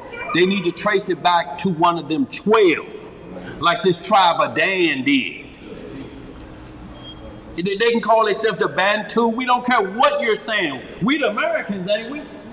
But we still got to trace it back to a tribe sooner or later, don't we? So it's on them. We can't repeat what they're saying. Yeah, man, the Igbo. I don't know nothing about no Igbo. I ain't seen it until the tribe of Zebulon, and then to the tribe of Igbo, and then to the tribe. I ain't seen that, have y'all? What about Revelation 21? And on the 12 gates, and the gates of Judah, and the gates of Zebulon, and the gates of Igbo. Make them tell what tribe they descended from. Because them ones that got airlifted did, they chose the whole route how we got in Ethiopia, the majority of us. And notice every Samson movie they play, Samson is always a brother, and he was a Danite. Why? That's the only one they'll ever show as a brother out of the 12 tribes. But yet all the other brothers look like somebody else. Right. Because he failed to woman. Because he failed to what? A woman. That's what they did to Samson, y'all. Still using that Balaam practice on us. And that's what they doing with these Negroes that keep hollering wicked. It's just a Baal Peor doctrine.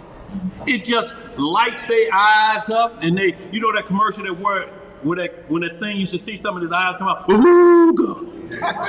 They got a ahooga mindset. Every woman we see, ahooga. But that's what Balaam told. Balaam was the top witch in planet Earth at the time. There was another warlock in 500 miles that could touch him. Even Balak sent for him. That was a 400-mile journey they went to get to tell Balaam. Come on. But I ain't gonna blow it because I got a class coming up. But this tells y'all how he was like Simon the sorcerer too. So just so y'all understand when we're talking about people that know us and what they say, how to get them. Run them heifers by. Negroes will lose their religion overnight. Ahooga. And that's what they did constantly to us. Constantly. We know how to get them, y'all. We can't curse them. We can't beat them in strength. Right. This how you get them. Now look here, them Kardashian heifers, who they after? Who they got? Judah. Every one of them, even the mama. The mama went with a brother and drove the daddy to, look, drove him to become a woman and get a black boyfriend. Y'all, let's read some more, y'all. Let's get moving because we run out of time. He didn't want to be left out. He didn't want right. Isaiah chapter 60. Isaiah chapter 60, verse 1. Y'all, what we're talking about is knowing the difference in the flesh deliverance or when it gets supernatural, y'all. Because right before the world gets plunged into chaos, y'all, when they start launching nuclear warheads, that's when we'll get the Enoch and Elijah experience. Go ahead, bro. Isaiah chapter 60, verse 1. Arise, shine, for thy light is come, and the glory of the Lord is risen upon thee. For behold, the darkness shall cover the earth, and gross darkness the people. But the Lord shall arise upon thee, and his glory shall be seen upon thee. And the Gentiles shall come to thy light, and kings to the brightness of thy rising. Right. Lift up thine eyes round about, and see. All they gather themselves together, they come to thee. Thy son shall come from far, and thy daughter shall be nursed at thy side.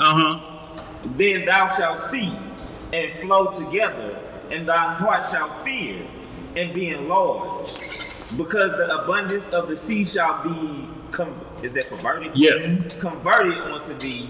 The forces of the Gentiles shall come unto thee. The forces of the who? The Gentiles shall come unto thee. I guess these wayward Israelites. These are forces of the Gentiles. They got power? Let's read some more. The multitude of the camels shall cover thee.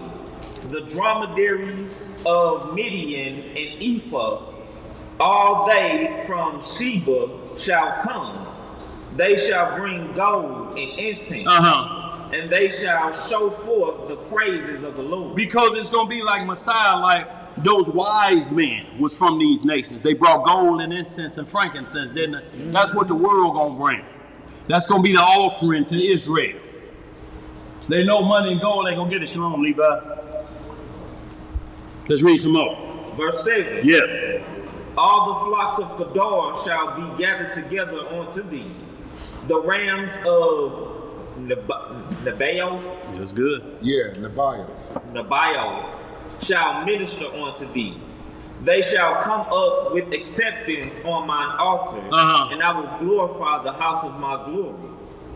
Who are these that fly as a cloud, and as the doves to their window? Surely the owls shall wait for me, and the ships of Tarshish first. The ships of what? Tarshish first. See, and that's a key word in there. What's that word again? Tarshish. No, that other word. First. Because we're talking about a physical gathering and then a supernatural pickup. But see, we're not talking about the rapture. Because the rapture is pre-tribulation as taught by Christianity. It says we will be gone before any of this take place. Shabbat shalom. Shabbat shalom. Everything we read here, even Isaiah 4, is after tribulation, ain't it? Yep. The world has been washed clean, right? Yeah. So it's not called a rapture in the Bible. That ain't found in the Bible. It's called a great gathering. The gathering of the saints. Shalom, Ed. Brother Israel. Yeah. Seen that brother. Brother Ed, yeah. No, Oh, brother right here. Brother Israel. Yeah. Shalom, Israel right here. That aneurysm. Yeah, y'all help yourself with some eats and drinks over there. But y'all, we're in Isaiah chapter 60. And we're talking about the rescue of Israel and the remnant of the nations that will be hanging on to the coattails, understanding who got next. Read that again, that verse again, bro. Verse 9. Yeah. Isaiah chapter 60, verse 9. Surely the isles shall wait for me, and the ships of Tarshish first. See, and why y'all got to understand that the isles away from me, when you look at the boys that got off the ark, Japheth is the father of the islands. All of his sons, you'll see that they own all the land of Tarshish, and those were island lands. So it's going back to then, because the Bible never removes a man's landmark. Like Jerusalem is still called the land of Canaan to this day. That will never be removed until the Messiah come and wipe Jerusalem clean of its decadence. Because Canaanites dwelt there. And everybody that takes over Jerusalem now has a Canaanite mindset.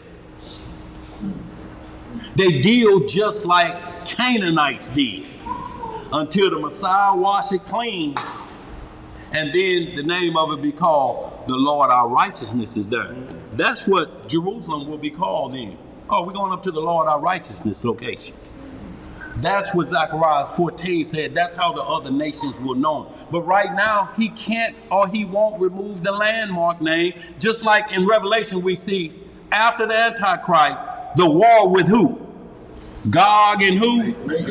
Oh, they saying Russia and somebody else. Gog was the son of Japheth that got off the ark. That was his land. That's an island. That's why I'm saying Gog and Magog, there's land prophecy and then there's people prophecy that happen to be in the land of Gog. You can't get them mixed up. Esau was not in the land of Gog and Magog. He overpowered them and took the land. Just like he did Hawaii, just like he did Alaska, just like he did here. They were not the people that got off the boat on the ark. You don't see the islanders anymore. Y'all ever see an Aborigine? What he look like? Down in Australia. The true down unders. Darker than us, ain't they? But who running it now?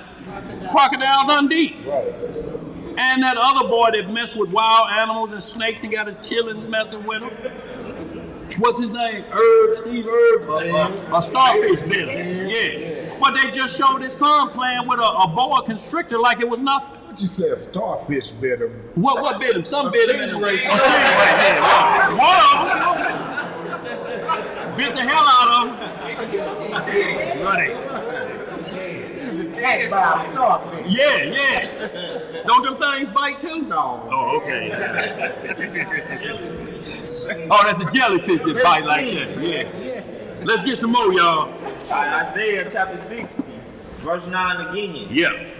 Surely the isles shall wait for me, and the ships of Tarshish first, to bring thy sons from far. Right. Their silver and their gold with them. Unto the name of the Lord thy God, and to the Holy One of Israel, because he hath glorified thee. See, that's who they gonna bring us to. We're taking y'all back to y'all God. See, those are the first run. See, this is what Shamar, you were talking about. You know, we got to see the kingdom in this flesh, man. Ain't we gonna be able to run it like this? And yes, the first wave gonna go through that, but you ain't gonna be in this flesh. You're gonna have to be in the flesh Adam and Eve were in, still able to produce children, but without corruptible flesh. That has to be translated to that, y'all. And it ain't gonna be like they're gonna take you in the laboratory and peel this skin off. It's gonna be like a twinkling of an eye, like 1 Corinthians 15:51 say, let us know the mystery. Not all of us gonna taste death, because in a twinkling of an eye. You're going to switch skin. You're going to look just like you do, but you're going to switch skin. Because Adam and Eve didn't know their skin had switched till they felt the sun burning. Then they're like, what's that heat? What's that heat? Because you don't feel cold or heat when you're in this uncorruptible flesh. Immortal flesh. Flesh of the God, so to speak. Because Adam was called and Christ is called the only two individuals in this book called the Son of God. Everybody else called Son of Man. But when it goes back and it said Adam, who was the son of who? God. So if you talk about the father have to control the seas, who's Adam's daddy? And why are you having such a problem with the father being Christ's father, and you readily accept that Adam's father, who sinned, is the Almighty? But to the person who never sinned and no guile found in his mouth, you say his daddy is just like me and you. Right. And he cheated just like us. He had a hooga for Mary before the marriage ceremony. A hooga, look at that young tender. Right. This is what they want you to make you believe, because they running that Baal Peor doctrine. And that's the doctrine Balaam say gonna always get them. Run them heifers out there in front of them and watch their eyes light up. Watch them. That's your portion. That's your, yeah. Go ahead, boy. Where we at? Verse 10. Yeah. And the sons of the strangers shall build up thy wall. Who gonna build up the wall? The sons of the strangers. See, the offspring of the strangers that are amongst us gonna build up thy wall. Hold on, them confused Israelites, that's what they do. Oh, they're the Israelites right there. Are the sons of the strangers. See, they don't get they'll never get their name back. Is that what you're saying? See, y'all, this is why it's so crazy. When you read Jeremiah 35th chapter, y'all write that down. Make sure y'all read about the Rechabites. This was an obedient tribe that was not of Israel, that obeyed their father. Whatever their father said that was righteous, they followed it to the letter. And they tried to be bribed by what they never had, because they never drank wine. And the first thing Satan tried to do is run at them with this. Hey, y'all want a little bit of this? It tastes so good. This is Hennessy at the top is level. You want to try, they say, we can't drink that. Our father told us never to drink that. And they never did. They run it by them a couple times. They did. Messiah said, this is who I'm talking about. This is obedience to your father. He said, they always got a place at my table. Ain't nothing we can do about that. We didn't write Jeremiah 35, did we? Right. How you going to exclude what's written in prophecy? How you going to take this away and say, unless you're trying to make this wayward Israel? Well, if this wayward Israel, they still better than you. And you calling yourself the natural branch. Let's read some more. Isaiah chapter 60, verse 10. Yeah.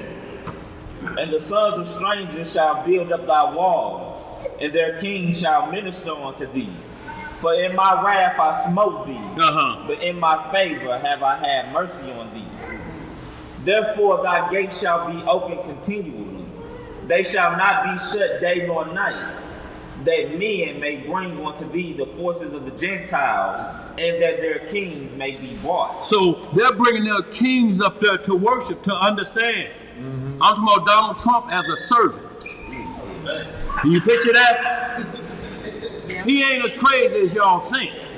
When he see the wrath going down, he'll probably flip overnight. And he'll be like that butler for Eddie Murphy in Trading Places. Or like Jeffrey, but Donald Trump. Can y'all picture that? Donald, get it ready. Shamar be by. Get them dominoes ready. You think he gonna complain? What you got back there? You said it right as I raised my hand. Donald Trump can change dirty diapers. They ain't gonna say nothing. He ain't gonna say a word if he don't have a hardened heart. Yo, when this go down, it ain't gonna. When he say I'm pleading with the nation, he's already done passed judgment. Pleading don't mean he gonna beg you. Come on now, you know they my children. Why you so mean to them? Please treat them right. You think that's what the Most High gonna be doing with these nations? He said, that's the deal. Serve them or die. Your choice. Your choice, live or die. Your mother plead with you about washing the dishes and taking out that Boy, trash. please, she begging you. Look, she can start off with them licks. You could be in there sitting back watching TV, watching Good Times, and them licks just start. She don't even tell you. She just start licking, and you holler, okay, and jump up and run in the kitchen. Look, she didn't have to tell you what it was. You knew what it was. Because she hadn't told you once. Let's read some. Isaiah chapter 60, verse 12. What it say? For the nation and kingdom that will not serve thee The nation and kingdom that will do what? not serve thee shall perish. Shall do what? Perish. Is that hard for us to understand? What they gonna do if they don't serve us? Let's read some more. It says, yeah, these nations shall be utterly wasted. The glory of Lebanon shall come to thee, the fir tree, the pine tree, and the box together to beautify the place of my sanctuary. And I will make the place of my feet glory. And y'all understand this is the same thing that happened in 1 Kings with Solomon building his temple. Do you know who brought the wood? Y'all get into the temple being built. From 6 on up, look at who's bringing the stuff. The wood out of Lebanon, the king of Tyre bringing it.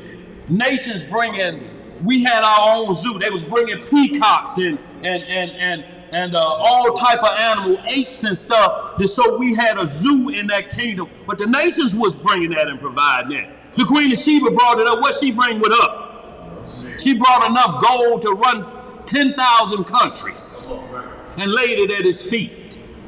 She said, this wisdom you got, this gold I brought out, this don't mean nothing. Boy, this far exceeded all of my expectation. If that was the shadow, then it has to be the same thing. Y'all, we had 40 years of peace. Where you getting cutting off testicles and whipping and raping and cutting babies out of people's belly? In that kingdom, it ain't gonna be that. That'll be another group of people handling that business for you. But you're not gonna be able to sit and witness that in the kingdom of peace. Let's read some more. Yes, sir. The sons also of them that afflicted thee shall come bending unto thee. Please read that again. The sons also of them that afflicted thee shall come bending unto thee. And all they that despise thee shall bow themselves down at the soles of thy feet. And they shall call thee the city of the Most High, the Zion of the Holy One of Israel. That's what they gonna say, y'all, when they come bending to your feet. But you can't get that now, this day kingdom. Right. How you gonna rush prophecies? How you gonna make an Edomite kiss your feet in this world? Ain't nothing ever said that. They say just be a light to them. Let them know who you are. Let them know the ways of the Lord. He coming back. You better get it together. Now you know we're gonna be needing y'all help getting up out of here. Get it together. But talking of in their land, we're going to castrate you. They say, well, we're going to get you first. We're going to castrate you first. Put them in the penitentiary. All this tough talk. What you got back there, Tom? And then you got Alex PK over there. Got that white lady, that Edomite. Kissing feet. Yeah. Right. He kissing boots, he ain't kissing their feet. Look, I mean, what happened after that? Right. See, they go back home to the same thing. Police pull a woo, woo, damn. And rub that white man lips off your boots. Hurry up before the police get up here. Ain't no satisfaction. What satisfaction is that? If I showed that to 1 million people and go back home to more money, to more month than money, what good was that for me? None. I got more month than money. That means the bills outweigh what the money coming in. More month than money. They kissing my feet, but I still got more month than money. And you champion that like that's something you gonna put out on Facebook. It's one thing if he hand over a lotto ticket and say, I'm signing it, all 600 million to you, Earl Johnson, my lotto winnings. But just show a video of some heathen kissing the imam and he full of warm Budweiser. You know he drunk, he don't know what he doing. He got a bet with his other trailer park friends that I'll do it, watch and see. The hell has that got to do with the kingdom? Unless you're trying to make the kingdom now in another man's kingdom. Right. Let's read some more. Verse 15. What it say? Whereas thou hast been forsaken and hated, so that no man went through thee. I will make thee an eternal excellence, a joy of many generations. A joy of many generations. What eternal excellence? That means it ain't going away, is it? Right. You ain't gonna never be looked at as a nigger, coon, jungle, bunny, ain't shine, nigger, negro, none of the bywords and proverbs, but eternal excellency. There's the chosen of God. That's all gonna come out of their mouth. And what they're gonna call us, the city of the Lord, the Zion, the Holy One. That's how they're gonna identify you at. That'll be your new title when you check Oriental, Japanese, African, Zion, the Holy One of Israel. Yeah, that's me right there, Chad. Let's read some more. Verse 16. Yeah. Thou shalt also suck the milk of the Gentiles. What we gonna do? Suck the milk of the Gentiles. Oh, it sound nasty, huh? I want y'all to think about this. We nursed their children. Right. When they had babies, they went on to parties and sipping mint julep while you had a white baby on your breast.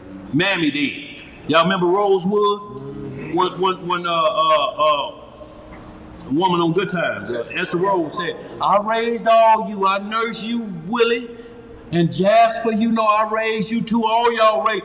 She was nursing them while they went and had fun. Kept their shapes.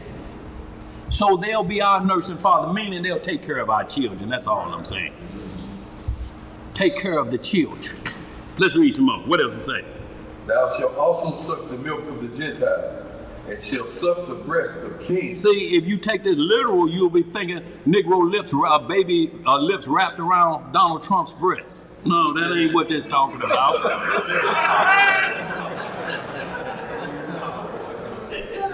Donald King, he throwing that toupee back.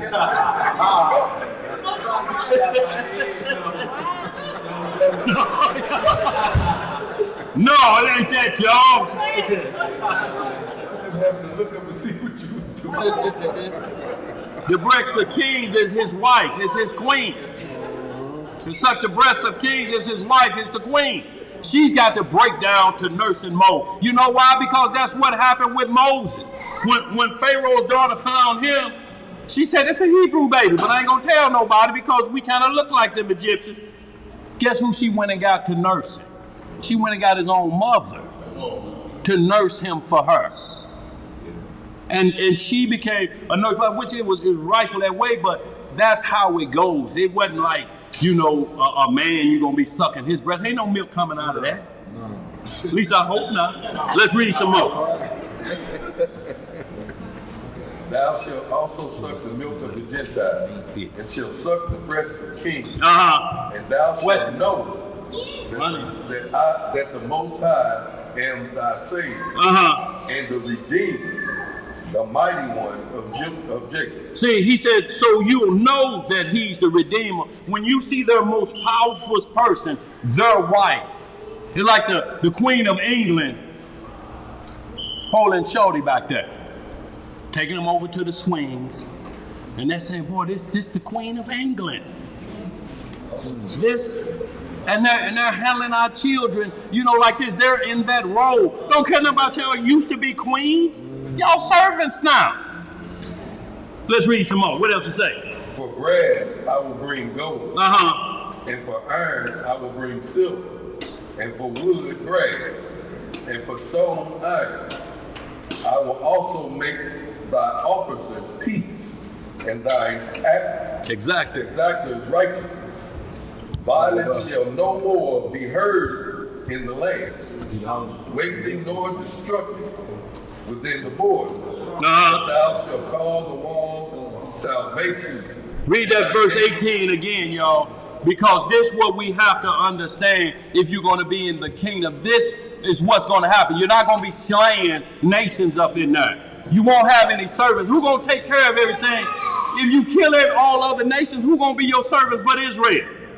Ain't we done enough servitude? Oh, yeah. Let's read some more. What else to say? 18 again.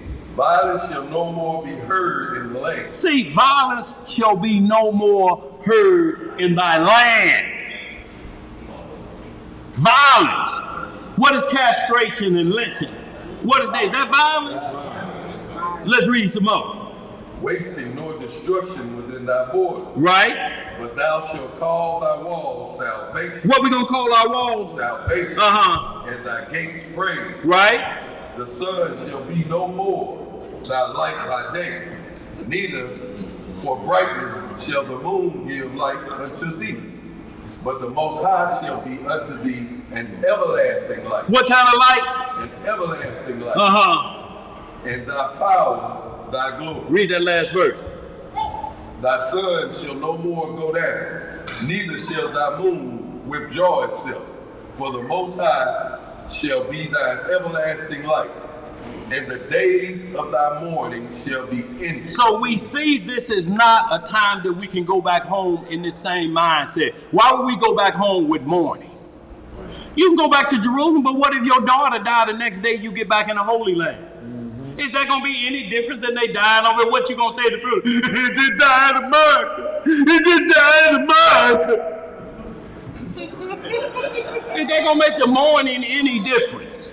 You still have to look for the resurrection then, don't you? It say none of that will take place. So even if we go back as a people to take over the land, you still have to be in what's called pre-to-natural state. There's a natural man. That's a man that has no idea who God is. He's just a base man. And then you got pre-to-natural. Though that's a man that God has breathed his spirit upon and he's become a living soul, so to speak. He has the gift of God dwelling within him. And then you have supernatural man. That's a man that exceeds Adam, so to speak. He's in angelic status. He cannot die a natural death. He cannot have a grave in the earth. His grave has to be eternal fire. But he never dies. He's just consumed with fire and tormented. Just like you touch something hot and you do this, it's like that all day. All day, you just like this. And everybody, don't say everybody join in. Maybe we can lower the temperature to about 4,950 degrees instead of 5,000. Ain't gonna help, is it? No. Neither do that help when you do this. Do it. Do it help. Do this help. After that, you still do this, don't you? Put it under the water, and you still do this till it heals. Let's read some more. That last verse, 21. Thy people also shall be all righteous. What shall they be? All righteous. You can't have no foolishness going home. All righteous. That means everyone is a law keeper. Can't be nobody in there saying the law is tampered with. Right. Where's your measuring stick? If this tampered with, how anybody gonna be all righteous? And everybody at that point will be questioning. Is that the Messiah eating some meat? We said that was tampered with in the Bible. Right. All righteous. The only way you can be righteous is to keep the law, right? Yeah. If the law is done away with or tampered, like Christianity say the law is done away with, where's the righteousness gonna come from? That's why we started off in Isaiah 66. Right. Those that sanctify themselves. When you sanctify yourself and get rid of the law of God, you get rid of judgment. You say, I can eat what I want to eat. There's no judgment for me. Right. Can you wear pigskin shoes? Yep. Yes, you can. Because you ain't eating them. You ain't eating them. It said, don't take it for food. It didn't say take it for clothing. Because badger skin covers the Ark of the Covenant, and it's from the weasel family. What is badger skin doing covering the most sacred artifact that ever hit planet Earth? And it's from the weasel planet. Our family, I should say. To do what's it? Keep it dry. Keep it dry. It's waterproof. That's why Ezekiel 16, he said, I dress you out in badger skin sandals. They waterproof. They're like the flip-flops we wear, what we call today shower shoes, but they better than them badger skin shoes. Y'all, why y'all think we the only nation like dangerous animal shoes? Gators and snakes and lizards. Jeremiah got a closet full of them dangerous animals. You looking there, you think you in the reptile house. Oh yeah, go ahead. Thy people also shall be. Who got a question? Go ahead. Got a question. Tried and True asks, could you give a little clarity on verse 8? Thanks. Who are these that fly as a cloud and as doves to their windows? So it's just talking about who's on the ships of Tarshish. Who is these? And then it go in verse 19, go on to explain for thee who they are. Surely the isles shall wait for me in the ship of Tarshish to bring thy sons from afar. So that's what verse 8 is speaking of. Who is these that fly as doves? Because the prophet is seeing us going back home. If you saw the tribe of Dan going back, I want y'all to Google Operation Moses and Operation Solomon and watch them when they get off the plane. The first few who got off the plane immediately kissed the ground because they're back at home, so to speak. But they've been in torment since the 80s. They've been running them rampant. They like they on welfare now, y'all. They like they just put them up in a Section 8 house, waiting for the time to get the rights to the red heifer. That's all they need them for. They're the only one that kept practicing it. And they need it for the Antichrist because he's going to have to sacrifice the red heifer to bring in his coronation to make you think he's God. That's what he needs them for. They're the only ones that know how to do it. Y'all look up the rights to the red heifer or the ashes of the red heifer. And y'all understand it perfectly why they went and got them first. But they were in what we call, and that's why we say in the ships of Tarshish, these are physical deliverance modes of transportation. What's that name again? The right to What? No, The rights of the red heifer. It's a cow. It had to be completely red. Not one, if you had a speck of a white hair, like you may look and say, is that a gray hair in my eyebrow? If it was like that on that red heifer, they had to take it out. I'm talking about just one that big and that long. It was not considered pure and could not be sacrificed. Even like the lamb, they did 2 weeks to make sure that the one they sacrificed for the past, they had to be good. They 2 weeks to inspect. Okay, that's the one. It's without blemish. We done been over all the priests have been over. It has 0 blemish.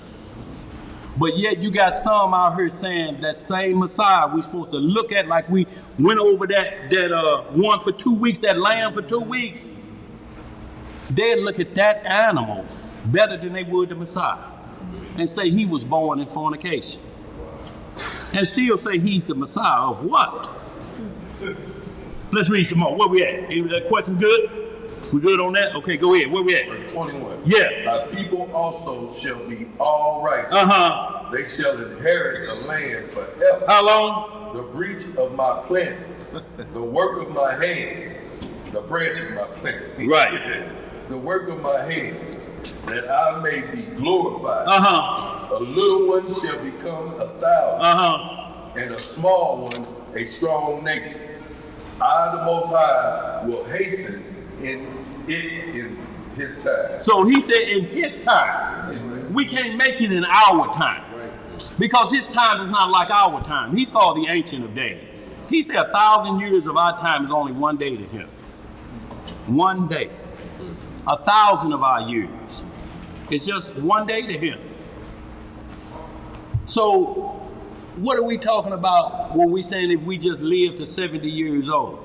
What is that, a couple seconds in the eyes of the Most High? right, that's nothing. No, we're talking about where there be no end to your life. Whatever you look like come up resurrection, that's the way you're going to look through eternity. Mm-hmm. Skin will never be like, I'm talking about baby skin like that.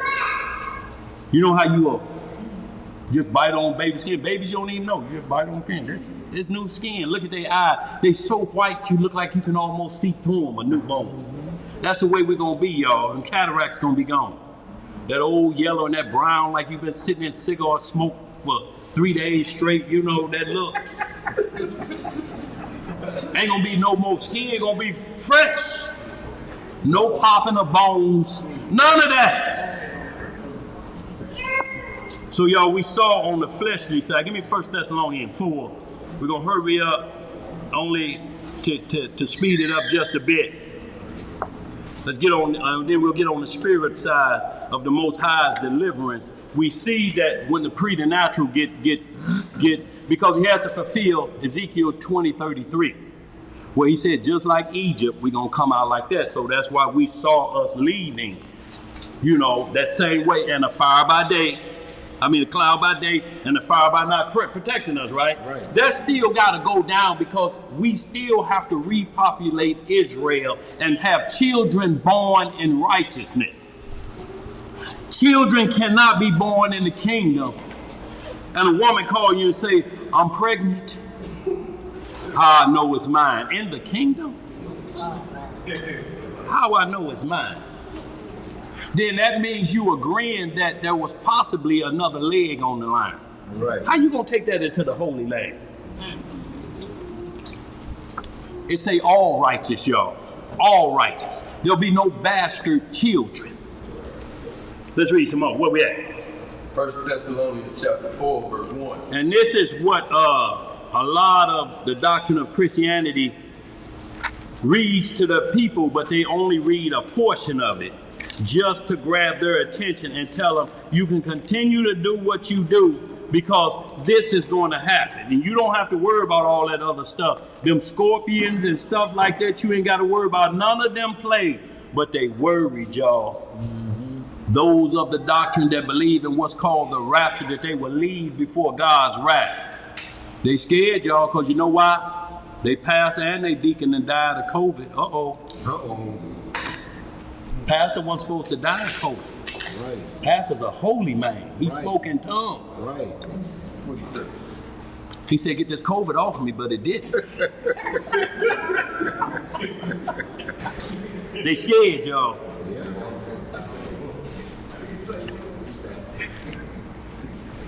Where we at? 1 Thessalonians chapter 4, verse 1. Furthermore, then we beseech you, brethren, and exhort you by the Master Yahushua, that as ye have received of us how ye ought to walk and to please Yahweh, so ye would abound more and more. For ye know what commandments we gave you by the Master Yahushua. For this is the will of Yahweh, even your sanctification, that ye should abstain from fornication. What should ye abstain from? Abstain from fornication. Y'all see why this keep popping up with Israel? Because he know what got us. Even on the spiritual side, they'll run those doctrines at us. And those strange wives that worship other gods. Got Samson with it. Got Solomon with it. Yeah. And they bring their practices with them. Let's read some more. Verse 4. That every one of you should know how to possess his vessel in sanctification and honor. That everyone should know how to do what? Possess his vessel in sanctification and honor. Not in the lust of concupiscence, even as the Gentiles which know not Yahweh. And see, not in the lust of concupiscence. Get about it. Concupiscence is short for Cupid. What does Cupid shoot? Shoot an arrow in your rear end, and the next thing you in the bedroom, right? Right. What a marriage ceremony. Amen. And what's the concupiscent date? Valentine's Day. That's Concupid's day. That's the lustful day. If you've been arguing all day, you're going to get some concupiscence. That day, but you better have something. You better have some flowers, you better have some candy or some on concupiscence day. Blunt, some sunflower seeds or something. Yeah. But look, they don't acknowledge that day because the eyes of all men look at it as a lustful day. What other day do you look for it as? Now, some will get married on that day. Is that a violation of their marriage? No, because they look past concupiscence. Unless they married a wicked woman on that day. Then they took the marriage ceremony right where their mindset is always been. But if you just say we'll do it on that day, the day don't belong to Satan. That's what I'm trying to say. Right. Every day belongs to the Lord. Satan just have you pick a day and then he dictates how you love your woman. He picked the days for you. You love on this day, but this how you gotta love her. Give her roses. What kind of devices are on the road still? A what? A thorn. Why you ain't giving her lilies that last longer and smell the whole house beautifully? Right. Smells like air freshener, don't it? That's God's favorite flower. The goody mob say roses smell like what? Boo-boo. Boo-boo. Yes, Oh, who was it? The goody mob members, wasn't it? Huh? Didn't they come from the goody mob? Oh, goody mob came from them, okay. Well, y'all know what I'm talking about, goody mob folks. The Dungeon family, that's what I'm talking about. Let's get it, y'all. Read a little bit more of this. Verse 6. That no man go beyond and defraud his brother in any matter. In what kind of matter? In any matter. Because that the master is the avenger of all such, as we also have forewarned you and testified. For Yahweh hath not called us unto uncleanness, but unto holiness. See, he ain't called us to uncleanness. If you hear an unrighteous doctrine, and the unrighteous doctrine is the law is tampered with, that's calling you to uncleanness. Right. How you ever gonna judge what's righteous at that point? You don't know, do you? What's the measuring stick? What's the measuring stick? Yeah. What determines if you're off point?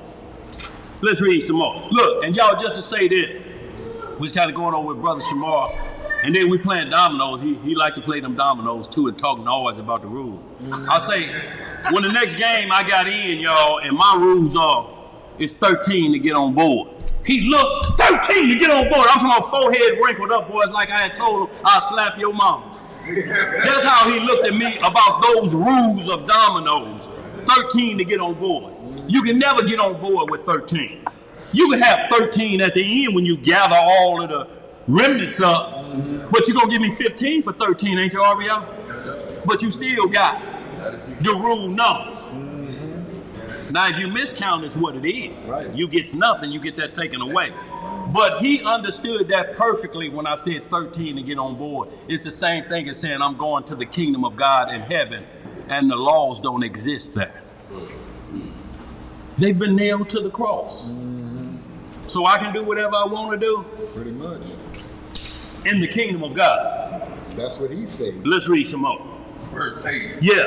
He therefore that despises not man, but Yahweh. Who he despising? Yahweh. See, when they talk about this Bible is tampered with different things, they ain't despising us. They think they making you mad. That's why the first, second ammunition you go against them, they keep doing it. They at God. They ain't at you. Right. They at the Most High. They're angry with him about something. But you check their life, they probably argued with their parents. They were disobedient children then, they just moved it up the chain. Instead of big mama, your mama, then big mama, your daddy, big daddy, now they big daddy. Blaming him about their shortcomings for not keeping the very law that they say get rid of. Right. And you mad at him, and you want him to judge him by the law that you don't want to keep. To let you in, only the righteous part. Let's read some more. Verse 18. He therefore that despises not man, but Yahweh, who hath also given us unto his Holy Spirit. But as touching brotherly love, ye need not that I write unto you. For ye yourselves are taught of Yahweh to love one another. See, and that's what he's saying, y'all. Everywhere we go, we got to teach brotherly love. We got to go out to tabernacle. We got to reteach everybody. Now, y'all know why we out here. Now, I know this is happening, and I know you didn't like him, and I know you kicked him in his rear end before we come out here, but it all be... You wasting your time, ain't you? Y'all ever seen an argument or fight at a party? It is the party, don't it? That's what I've seen. We don't have to teach that, y'all. We ought to know that right off the top. It's got to be brotherly love. Do as to others as you would have them do to you. That ain't hard, is it? If I want you to talk about my mama, I ain't gonna talk about your mama. Especially when I can't handle mama talking, mama joning. Right. Let's read some more. Verse 10. Yeah. And indeed, ye do it toward all brethren, which are in all Macedonia.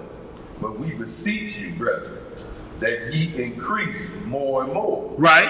And that ye study to be quiet. What we got to study to do? Study to be quiet. And to do your own business. Do whose business? Your own business. If we did our own business, stay out of everybody else's business, we'd be all right, wouldn't we? Let's read some more. And work with your own hands. And work with what hands? Your own hands. As we commanded you. As we commanded you. How you gonna show me his callous? Let me show you something. This is what we got down with you. You feel like this? Feel like a broken brick right across here? That's how we work. Like he been juggling junkyard rocks. And I'm showing here, but then mine like I been dipping them in Calgon. They smooth as silk. Your hands were pretty soft, Dad. No. You feel that part. Okay. He feeling the back part. I'm talking about right there around there where you see them dark spots right here. Look, feel and see where that's blistered up at. That's hard work right there. Well, you know, we got some hard hand, that Judah Black. Boy, that boy feel like he touched you with a foot. Yeah. Judah Black do hard work. That's why they call him Big rough. Boy, look here. Judah Black took one side of his beard off just rubbing it. The man so rough. But he do hard work. Every day. Yeah. Where we at? Verse 12. Yeah. That ye may walk honestly toward them that are without, and that ye may have lack of nothing. But I would not have you to be ignorant. You not have us to be what? Ignorant. Ignorant don't mean like just a stupid person. Ignorant means without knowledge of a subject. When you say you're ignorant, that don't mean you crazy. Man, you ignorant. It don't mean that say you're without knowledge of a subject. So he finna tell us I would not have you without knowledge of the subject that I'm finna speak on. Let's read some more. But I would not have you to be ignorant, brethren, concerning them which are asleep. That ye sorrow not, even as others which have no hope. For if we believe that Yahushua died and rose again, even so them also which sleep in Yahushua will Yahweh bring with him. So they're sleeping in Yahushua. You hear what I'm saying? They died with Messiah on their mind. The true Messiah. He say they rolling with me. Who do you think the army is coming back with it? And the saints. Ready to do business. Those that died in him. If you're non-messianic, this ain't talking about you. Right. Let's read some more. For this we say unto you by the word of the Most High, that we which are alive and remain unto the coming of the Master shall not prevent them which are asleep. So here we go again with seeing we which are remain and alive. That means remnant, don't it? Right. How many times? We've been reading this since we've been reading this, ain't we? Who's left over? The leftover parts. So when you read Romans 11, when it say all Israel shall be saved, all the remnant. That's right. Not all the transgressors. If that's the case, you might as well keep doing what you're doing. It don't matter. Right. If there's no judgment day, what I'm gonna straighten up for? Why we down here? I mean, what sense would it make if all Israel gonna be saved? Hell, I'm getting into that cabbage patch contest tonight. That's all the city you gonna do? Well, look here.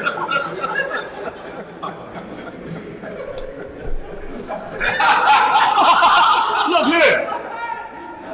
Wild change. Right. Ain't no judgment. Right?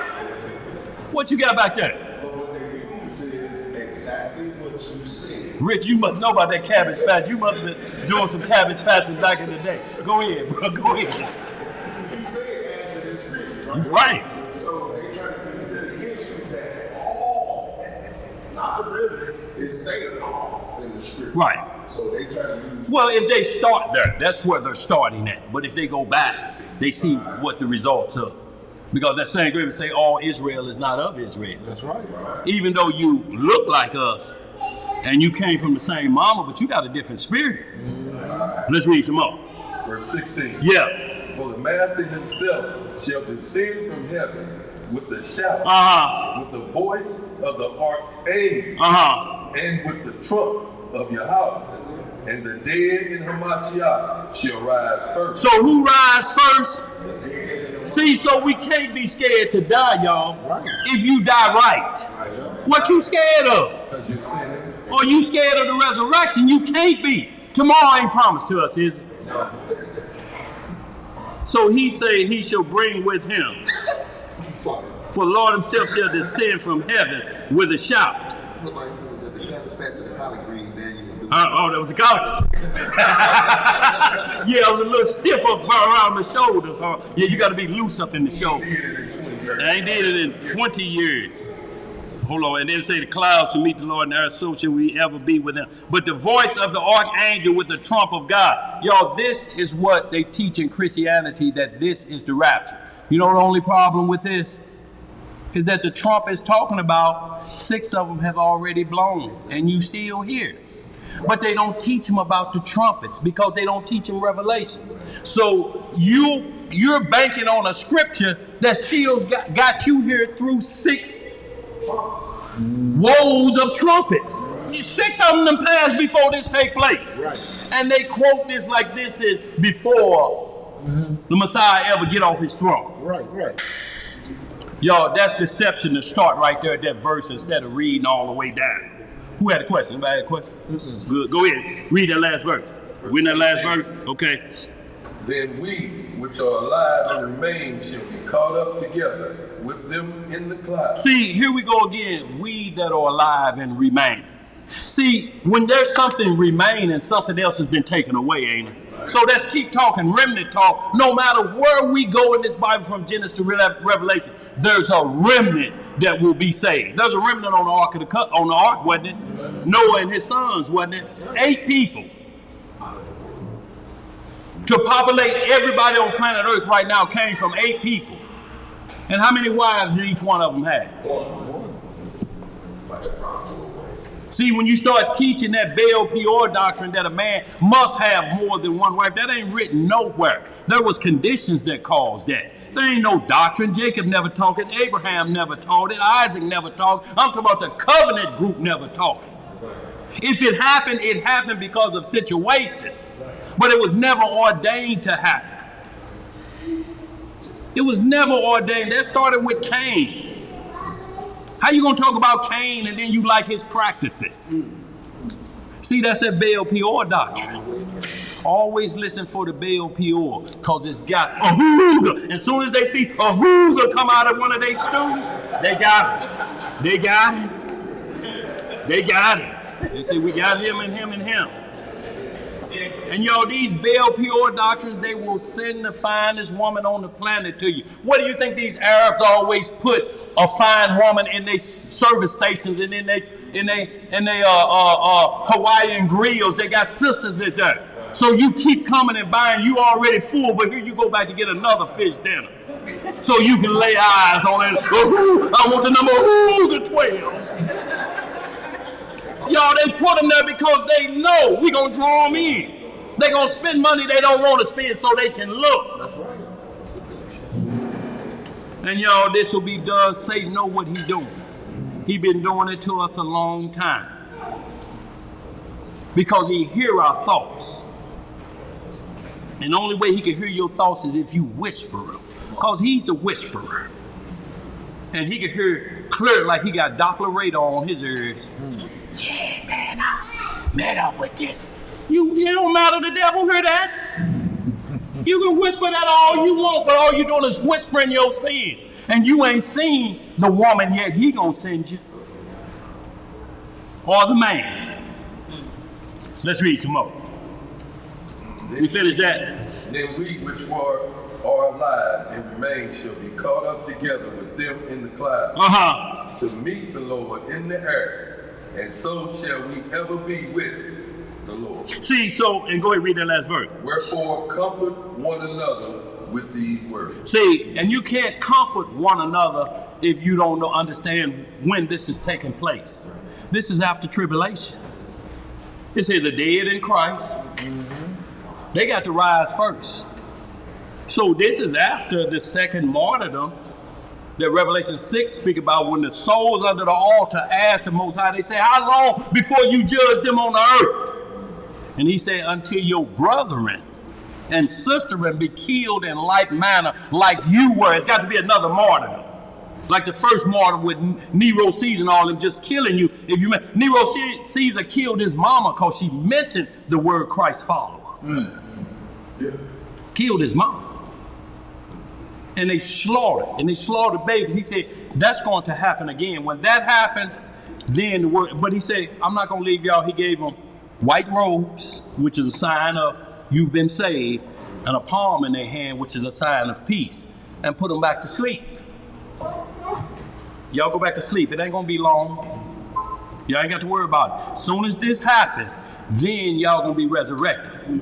They have to come first. When Christianity teach this the opposite way, it's got you thinking they going to be flapping wings and gone. See y'all sinners? Hey, Lord. Hey, Lord.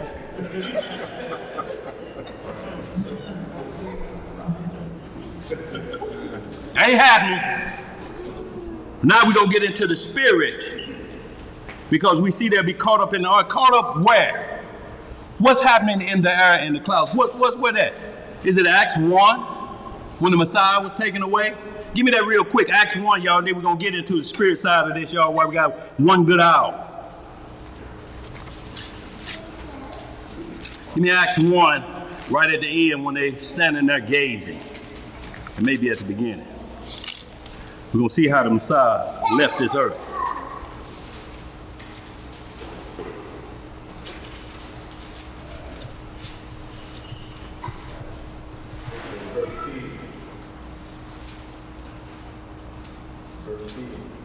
Who's that?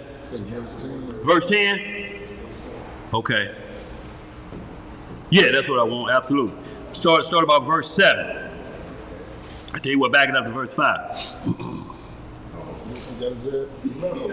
Acts chapter 1, verse 5, y'all, and we just want to show how the Messiah is taken away and where he's coming back to, because all of the other prophets say the same thing. All the other prophets say they were having that time.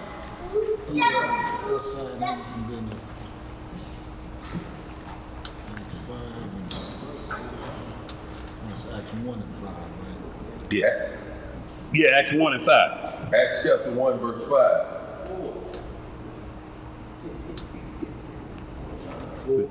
Yeah, we're going to read on down to 10. Go ahead. Say one more number. I ain't saying nothing. I just said go ahead.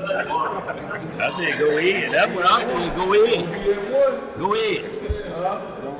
Go on, read that 4 and go on down. Acts chapter 1, verse 4. And being assembled together with them, commanded them. What did he do? Commanded them that they should not depart from Jerusalem. Wait for the promise of the Father, right? Which said he, ye have heard of me. For John truly baptized with water, but ye shall be baptized with the Holy Ghost not many days hence. When they therefore were come together, they asked of him, saying, Master, wilt thou at this time restore again the kingdom of Israel? And he said unto them, it is not for you to know the time or the season which the Father hath put in his own power. See, and that was just so Satan wouldn't hear the day of the Lord. Because the disciples asked, they like, man, that ain't for y'all to know. Y'all know who listening around here? Demons listen. Right. Just like the demons was listening when we get into some book of Jasher, 16th chapter, when Isaac told Ishmael, he said, man, if my father told me he would sacrifice me, I'd do it in a second. And you sitting here talking about that little skin you done been circumcised. And the devil heard that that's what he went to the Lord with. Hey, I just heard what Isaac say, he'll be a sacrifice. If you do it now, that's what he said out of his mouth. So you got to be careful. That's why I say go in your closet and pray, because it's off limits to Satan and his demons. You have to have a safety spot, or you have to communicate with the Most High up here. He can't hear up here. That's why he wants you to have this, so you put them thoughts in here. Facebook. What'd he say? I know damn well. Hold on. Sin. Oh, this one. I'm going live, y'all. I'm going live. And they bring up all of this. It's your conscience, if you let it. Every text message, you got to be careful of how, before you push sin, you got to read back over it again. You have to wait just a minute. You can't be in your wrath and send that, because you'll be trying to explain your way out of it. That's a lot of texting, ain't it? Yes, sir. Y'all, when they come for this, when they say this, COVID ain't nothing. When they come for this, we're going to see how you act. Because you could be pulling up at your job parking lot, oh, I left my phone at home. No, you think it's fair. I'm on my last day of being late, too. But I got to go get that phone. Because that woman may get in that phone.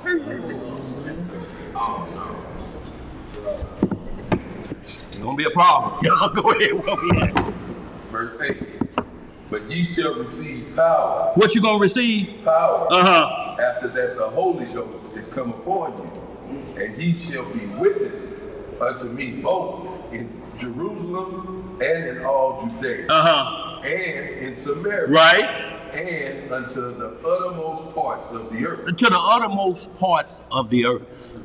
This is where you got to be a witness at. Go ahead. And when he had spoken these things, while they beheld, he was taken up, and a cloud received him out of their sight. Right.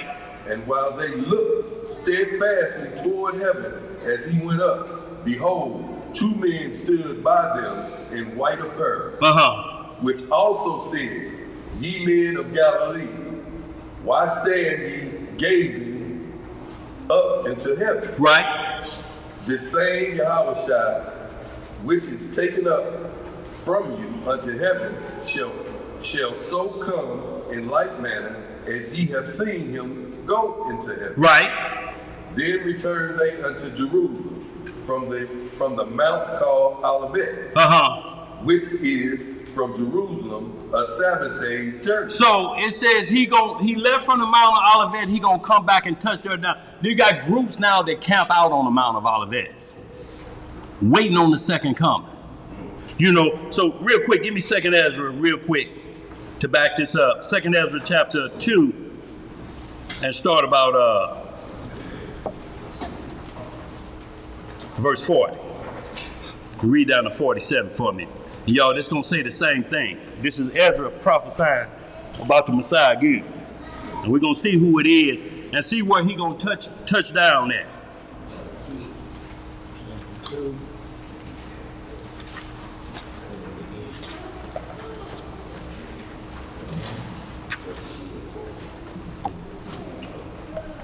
The book of 2nd Ezra, chapter 2 and verse 40. Start about 38. 36. I'll be at 1 in a minute. Yes, sir. No, don't go to 1. Yeah, that's a long way. 36. 2nd Ezra, chapter 2 and verse 36. I tell you what, start at 33. That's where my marking's at. Try me one more time. No, that's it. Just the last one. 33. That's my. No, that's it. Yeah. You're right. You say 32, man. 33. 33. Yeah.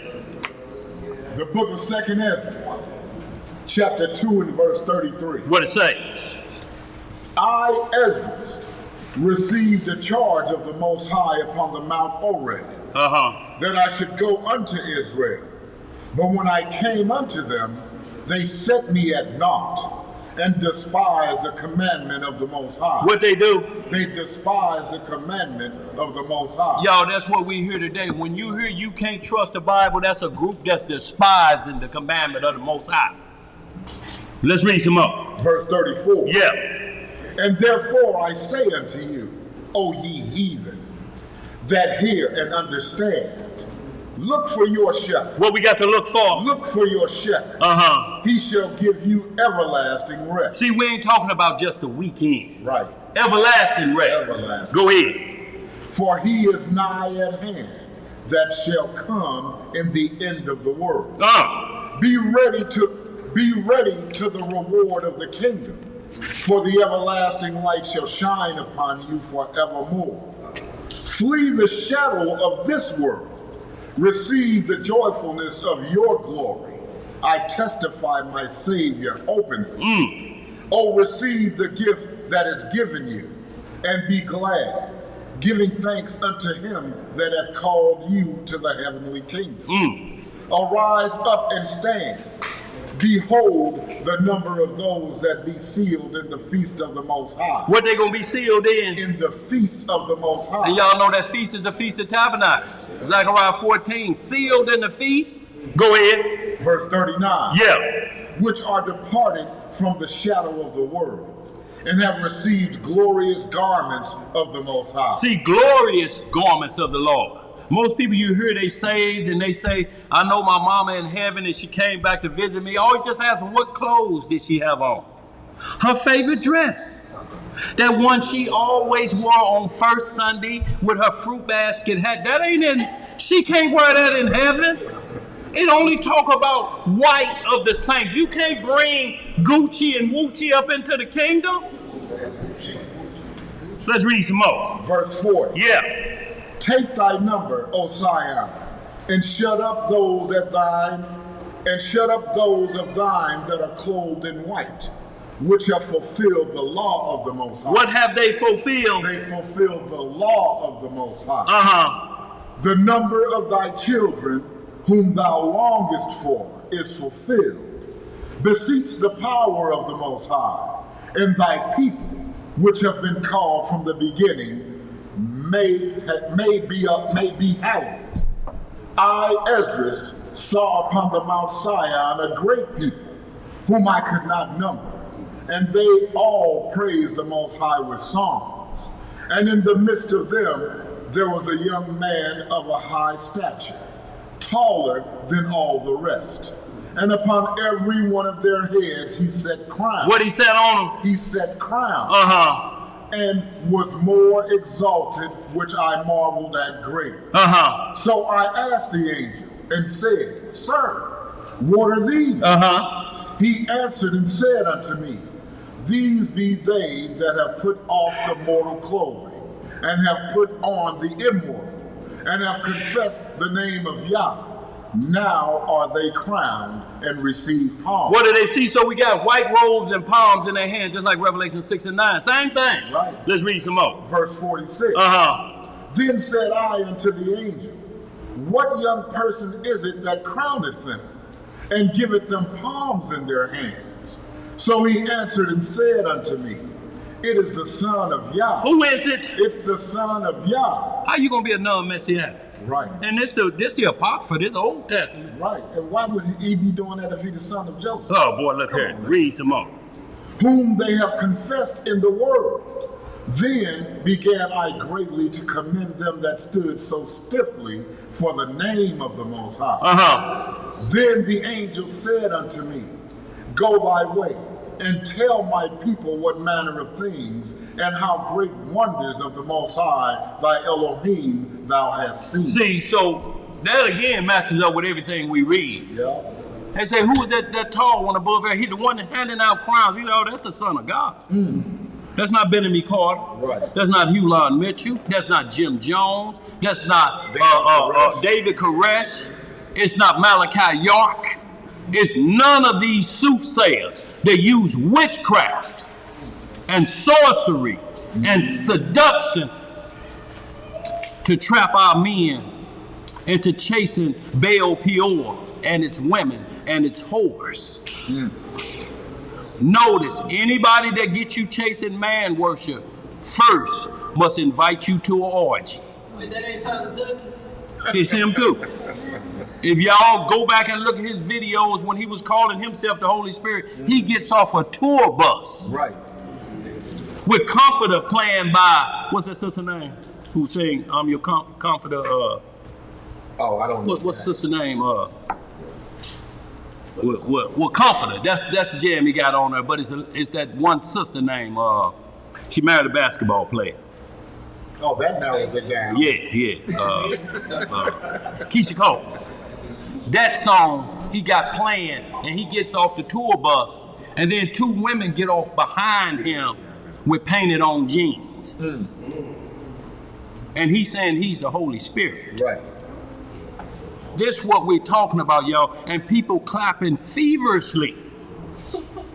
What are you getting now? What are you doing right now? Huh?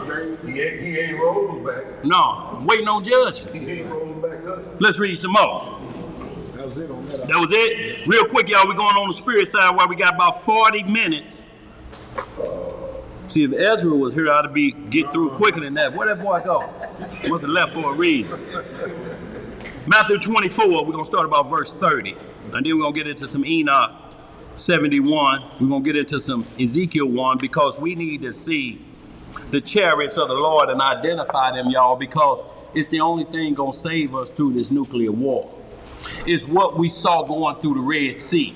It's what we saw when we was just reading Ezekiel 66 and 15 when he said, I'm going to be a light to you day, the covering going to be so. Y'all, we got to get ready for what we see so we don't run from it. Right.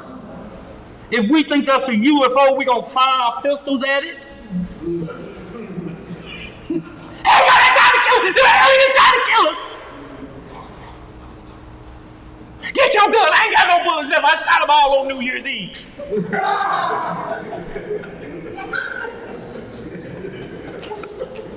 Let's read some more.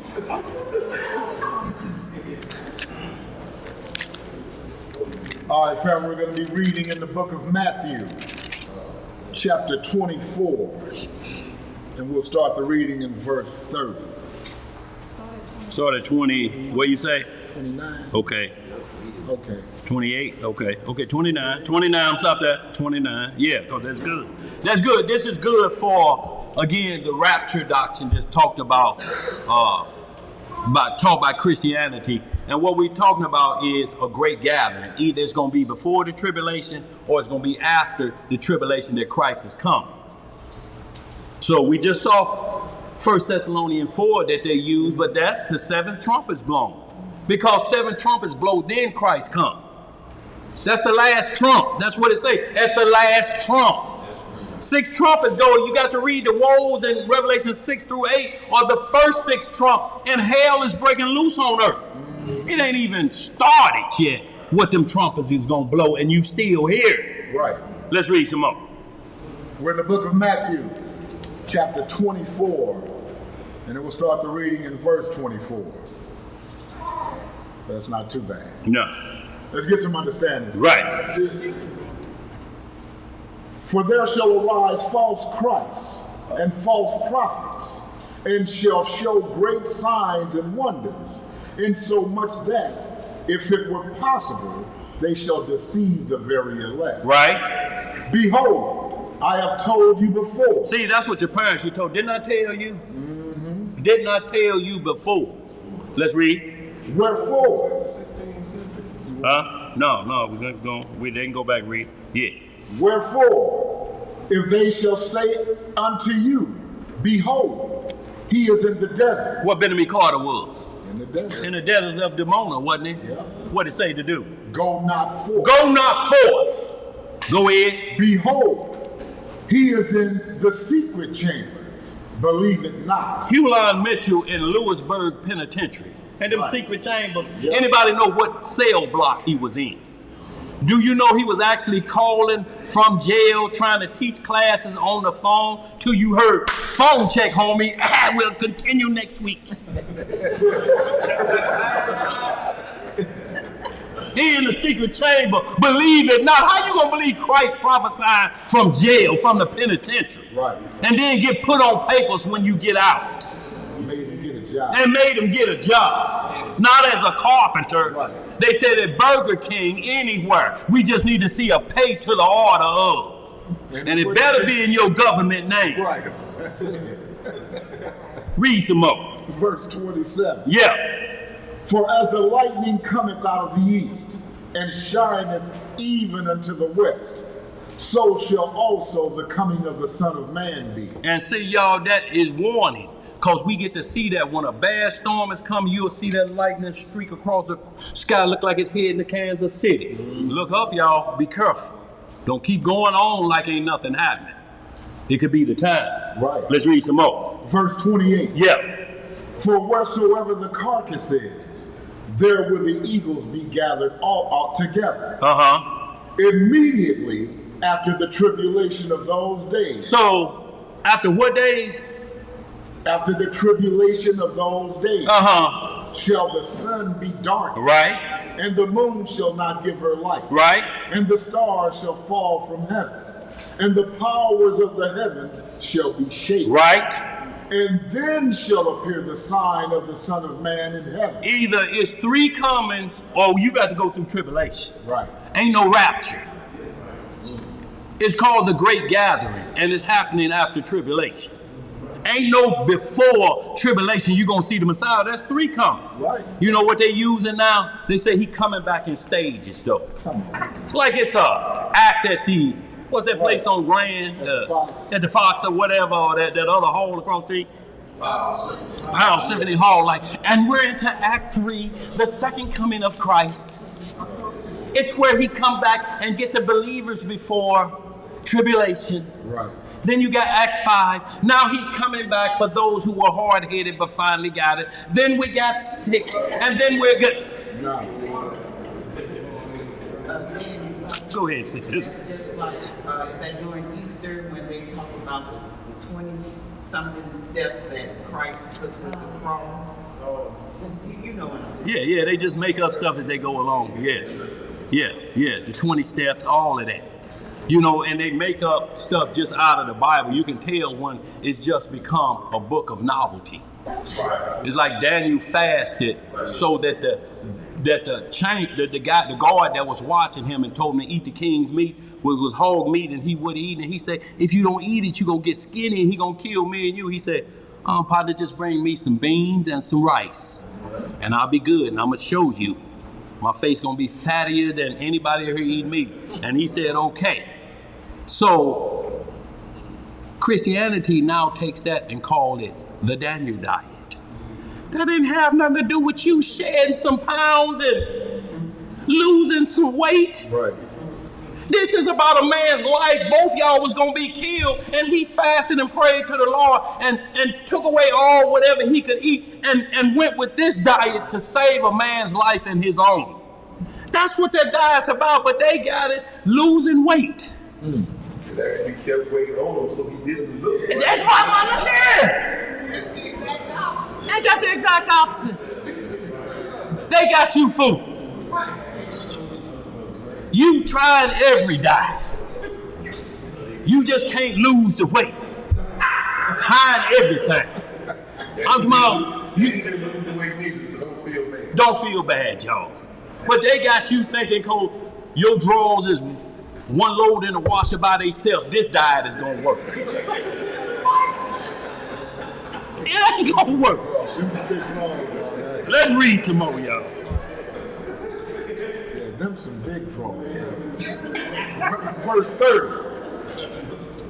And then shall appear the sign of the Son of Man in heaven. And then shall all the tribes of the earth mourn. Right?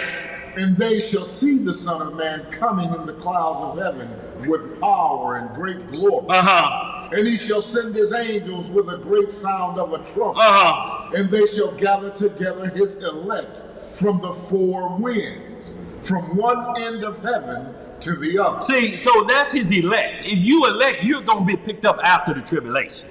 Ain't no in between. You can't make up a rapture and get out of here before this tape because the goodness of the Lord you've been keeping, but you ain't been keeping no law because you say they've been nailed to the cross. It's an oxymoron. What you got back there, Thomas? And you don't say from one end of the earth to the other. You say from one end of heaven to the other. Yes, sir. It compassing everything. Yes, sir. Go ahead, hit that 32 real quick. Verse 32. Yeah. Now learn a parable of the fig tree. When his branch is yet tender and putteth forth leaves, ye know that summer is nigh. Right. So likewise ye, when ye shall see all these things, know that it is near, even at the door. Know that it is near, even at the door, but you have to see these things. Right. If you alive. Right. You're not going to see an escape out of here before crime hit on the highest level. You're going to see the Antichrist. Christ ain't coming into the Antichrist. He's the one who destroys the son of Satan because he's the son of God. He's got to move the imitator out of the way. But it says the imitator, if it's possible, he gonna deceive the very elect. But it's not possible if you're on your game because the imitator cannot block the sun and the moon out without causing a freezing to come over this land and freeze the whole world out. He can't block the sun out. It has to be because he's preternatural, so to speak, on the wicked side. He still needs the sun. It's got to be a light of day because the other nations are coming up to worship him. They need the sun, or we go into what's called an ice age. That's why the script say, if you see the sun and the moon in the sky, and a man saying he's the Messiah, he's an imposter. This, or you ain't got to go through no books. All you got to do is do this. Because he said, I established the sun and the moon forever. They ain't never going away. Right. They ain't going to disobey me. They're going to go down and come. And they've been doing that since day one, ain't they? Yeah. He said, it ain't going to stop. Right. So this all you got to do, man. The Lord is in Jerusalem. No, he ain't. Right. Deal me in. But see, the thing about it is if you're not familiar with what you're looking for, you'll see it and not know what it is. Absolutely, bro. And then you'll think those chariots is the devil coming or aliens from another planet. Right. And you'll run from them. And you'll run from them instead of to them. Right. What you got back there, Rich? That's what they're trying to program everybody for now. Yeah. Acknowledging the existence of aliens, and they're making a big deal about, what the aliens are, what their intentions are. It's already up and down, and if you see these things, you're supposed to start shooting at them. Yeah, that's what they saying. Look, and they use the term alien so you can't picture it. You picture some with 10 heads and or the grays and different things. So you looking for that, so you'll shoot at that, but that's what they want to do. But alien only means foreign to this world. Right. They call them Jamaicans coming over here aliens. The aliens coming from Haiti. They're foreign to America. Donald Trump said we don't want them. They probably full of AIDS. And ain't nobody stopped them from saying that yet. Right, but ain't nobody stopping these Afghans from coming in here and these Mexicans, but when it's somebody with a little melanin in their skin, it's a different story. Yes, sir. Let's pick it up, y'all. We ain't got long. For a half hour, y'all. Let's get, I was going to get into that Enoch 71. But y'all get into that. That's going to match up with Daniel chapter 7. Enoch 71 and 7, y'all start there. And you read the same exact things we're talking about. It's what Enoch saw after he was picked up. So y'all get into that, and then that'll match up with Daniel chapter 7 and 13, because he's talking about the Ancient of Days. All throughout the Enoch, he's there. And his son is there too. So y'all get into that. So we're going to get right into some Ezekiel 1. And then I want to get into the book of Jasher 3 and 4, y'all, so we can understand what this identifiable flying object looked like. They tried to do it in the book of what's that, with the boy that played the Christ in that one where he showed the most graphic scene. What's that boy name? Mel Gibson. What's the one he had? Signs or whatever it was. Was it Signs to where he showed like an alien attack, but his brother ended up beating him and throwing water on it and he killed it? Was that Signs? Y'all know what's white back here. Well, anyway, that movie. They keep showing you movies of what they call an alien invasion. But they really only showed you the feet. They wanted you to concentrate on the feet of that alien. Because when they peeped under the door, it was calf's feet. So we're going to see calf's feet in here. But we're not to run from them. They're protectors, not destroyers. But they showed you destroy it if you see them calf feet. Because basically what they said, once we destroyed them, our kingdom went on running and our wickedness kept running because we destroyed Christ in his second coming. When you keep seeing them, just like Independence Day, the beast will drug out of there and beat him up. Now you're going to beat up a supernatural being. You whooping that driver of a spaceship and drag him back through the base, through the sun. But if you notice what it looks like, it had calf's feet.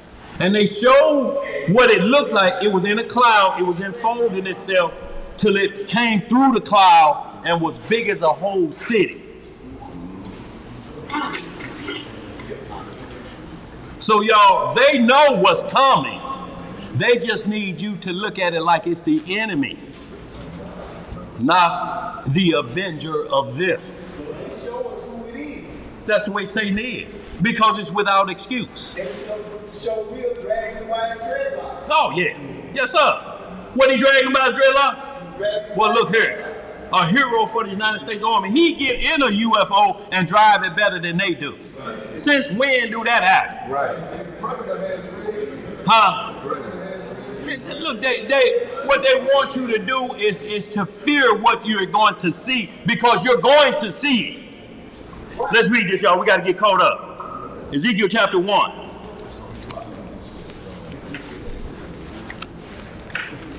Y'all, we're going to get caught up, y'all. I ain't going to talk as much.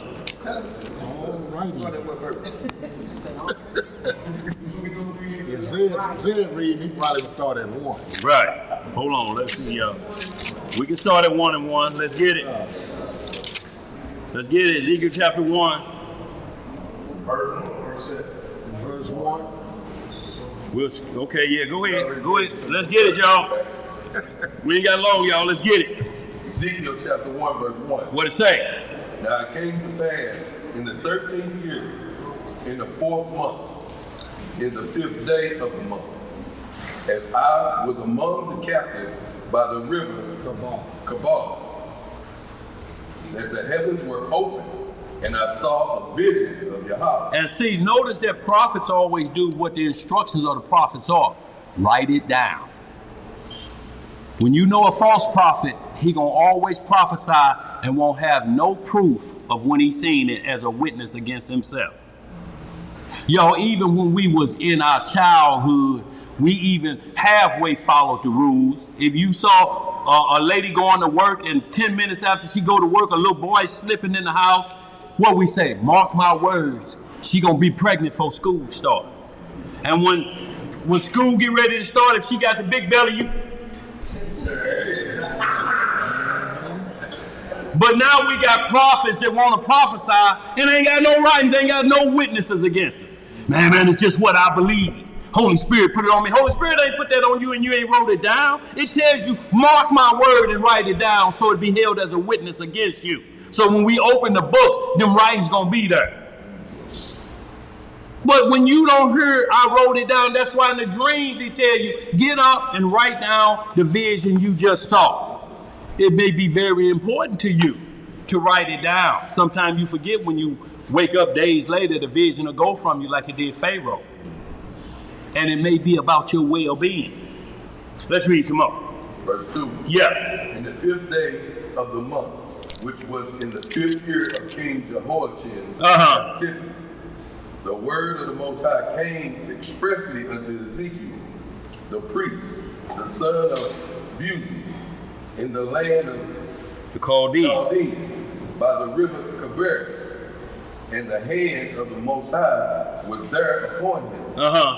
And I looked, and behold, a whirlwind came out of the north, right? A great cloud, and a fire enfolding itself, and the brightness was about it, and out of the midst thereof, as the color of amber, out of the midst of fire. So picture y'all Independence Day when they did the movie. Remember, it was coming in the cloud and everybody was looking up and that fire and that cloud was enfolding itself, but you couldn't see what was in it. You know it was supernatural and as big as 10 cities. You know, wait a minute, this ain't no regular storm, and fire and enfolding itself is rolling over. And then all of a sudden that cloud moved and that ship came out. They know, y'all. Because they've been reading this. They don't have their own imagination. They just don't decide to write a script. Yeah, we're going to do it. We're going to call it Independence Day.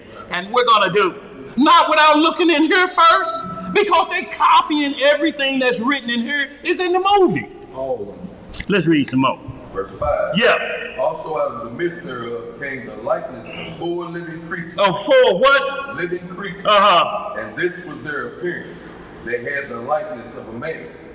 And everyone had 4 faces, and everyone had 4 wings, and their feet were straight feet, and the sole of their feet was like the soles of a calf foot. Of what kind of foot? A calf foot.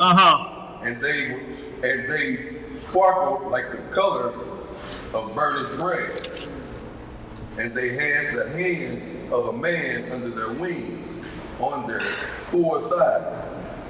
And they 4 had their faces and their wings. Their wings were joined one to another. They were turned not when they went. They went every one straight forward. As for the likeness of their faces, they four had the faces of a man, and the face of a lion on the right side, and the four had the face of an ox on the left side. They four also had the face of an eagle. Thus were their faces, and their wings were stretched upward. Two wings of every one were joined one to another, and the two covered their bodies.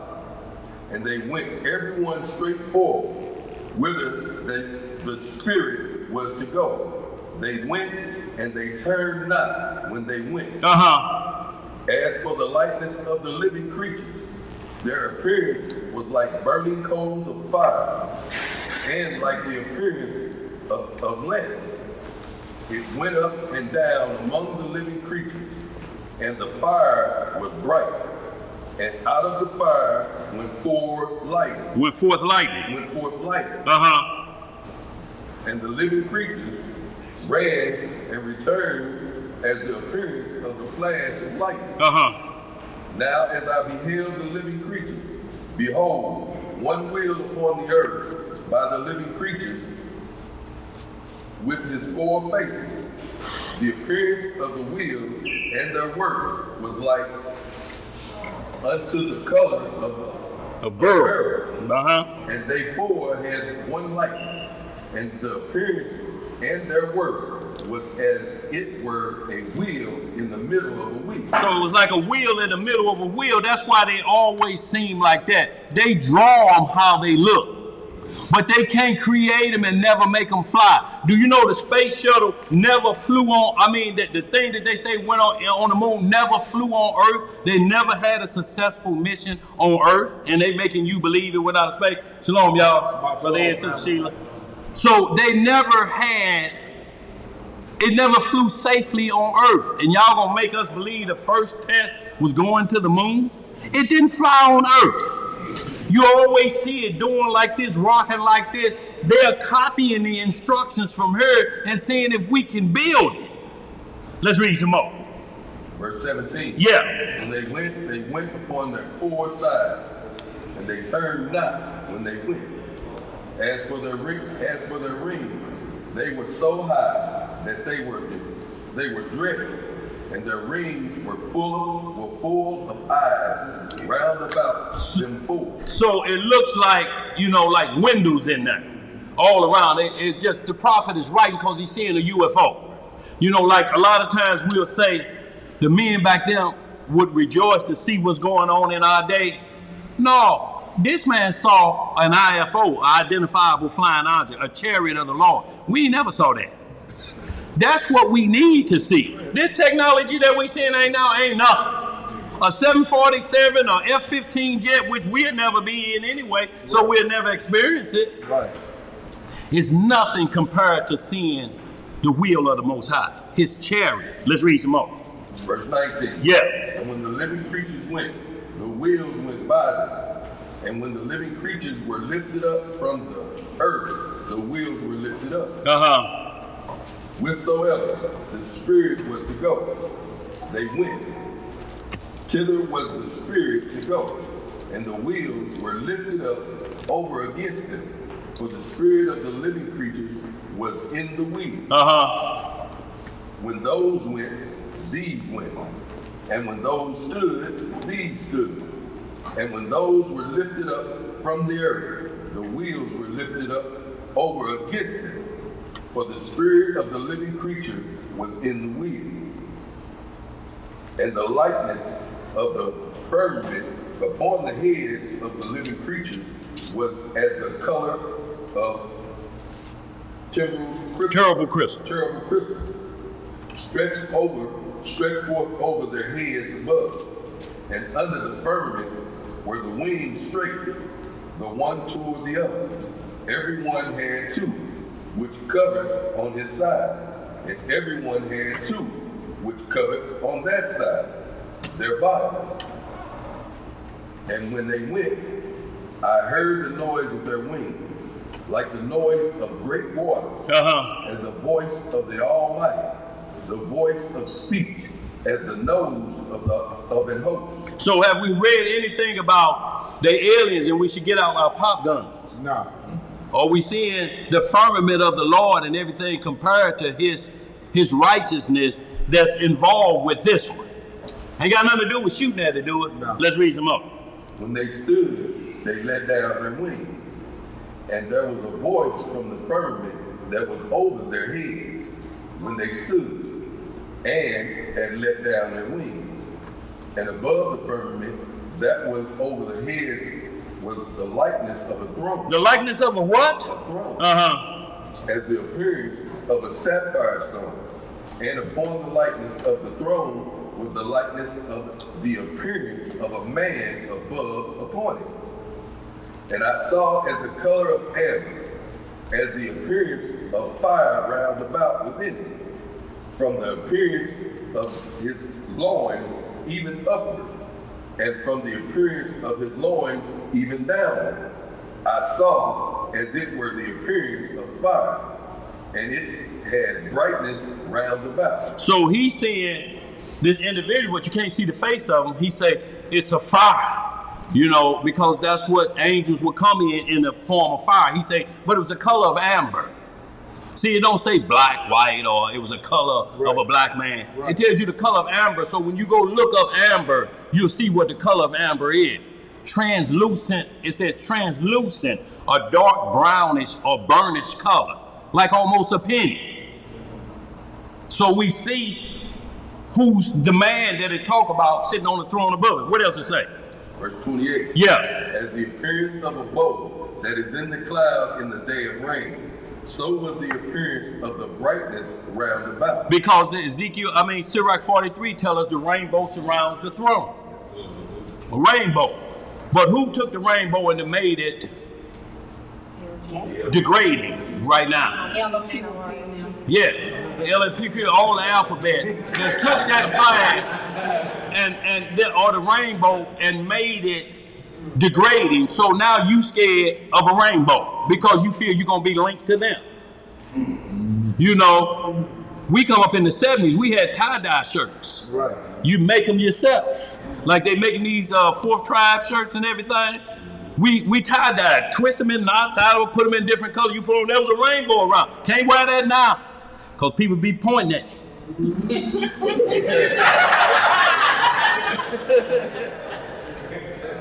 Like, man, it's just tie-dye. Well, Go ahead. Right. I was working with this guy on Friday. He had a rainbow license plates. And the dude, one of my coworkers was like, man, I'm gonna ask him, is he gay? See that? But that surrounds the throne. And that was the covenant that God gave the world every time it was storm, so you know the world would never be covered by a flood. A rainbow always come out. That's still that same covenant that Noah was given after he got off the ark. That rainbow still come back forth, but it's around the throne of God. Now, what's related to it is debauchery. It's terrible. They had the Jamaicans at the U.S. Embassy. Y'all can look this up now. Jamaicans are out there protesting at the U.S. Embassy in Jamaica because they have up the United States flag on the embassy. And guess what the other flag is? The LGBTQ, QRSTUV. That flag is hanging. They saying, we Jamaicans, we've been here for the long. You gonna put up their flag before you put up our flag? Wow. Let's read some more. This was the appearance of the likeness of the glory of the Most High. Who was it the appearance of? The likeness and glory of the Most High. So it says he's the color of amber from the loins upward, even downward. So the color of amber is 2x. It's burnished brass. It's anybody the color of like a penny. That's all I can see from this distance with these glasses on. But y'all understand what I'm saying. If you want to understand, it wasn't red skin. It wasn't blonde hair and blue eyes what he saw. He said the loins I saw is the color of amber. That don't mean it's a lot of people the color of amber, but it's just telling you don't look for white Jesus. Right. Because it ain't driving the spaceship. Let's read some more. Is that it? And when I saw it, I fell upon my face and heard the voice of one that spake. So, and see, you get into chapter 2 and you get some more, but we're just saying what Ezekiel identified there. Let's real quick, y'all, get into Isaiah 6 and 1, and then we're going to hit Jasher 3, and we're going to close out, but I wanted to hit a little bit of Jasher 80 too, if we can. Just one scene in there, because when the Most High come back to pick us up, it ain't going to be no hiding place. People going to be trying to run and hide. And he said, I'm going to destroy you. Just like I came out again. He said the firstborn in Egypt was trying to escape with their firstborn and locking their doors and hiding themselves in super barriers. He said, I sent a salute to him. It stuck its arm down the chimney and unlocked the door. And the death angel went in there and killed all of them. And if y'all see a movie today, it's called The Mist. They got it out of Jasher 80th chapter. The Mist was the same thing. Remember they locked themselves in the warehouse in the back? That thing came down and towed that stuff back and let that mist in there and killed all of them.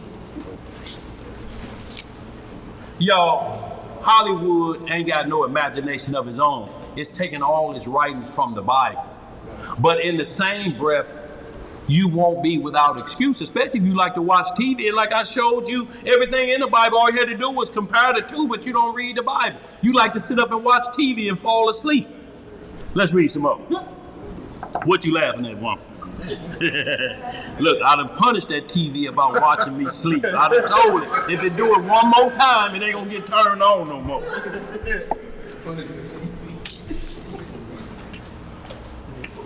Isaiah 6 and 1. Go ahead, man. Yeah. Like everybody there. You got a question. What happened? Who got it? You're gonna take that one, read that later. Yeah. At home. The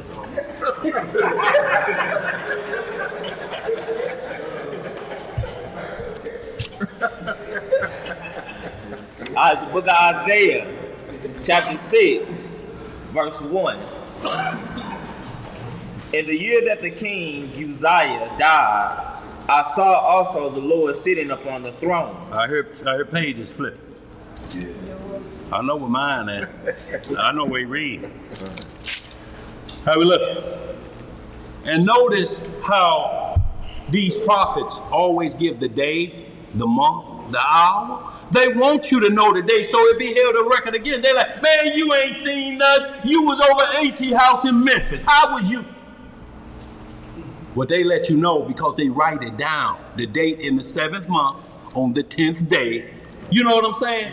So they let you know that's what you were supposed to do according to Jeremiah 16, according to Jeremiah 23. Note it in a book. Write it down. You must write it down. Let's read some more. Isaiah chapter 6, verse 1. In the year that King Uzziah died, I saw also the Lord sitting upon a throne, high and lifted up, and his train filled the temple. Above it stood the seraphims. Each one had 6 wings. With twain he covered his face, and with twain he covered his feet, and with twain he did fly. We just read that in Ezekiel, didn't we? This Isaiah prophesying the same thing of the IFO, identifiable flying object. Go ahead. And one cried unto another and said, Holy, holy, holy is the Lord of hosts.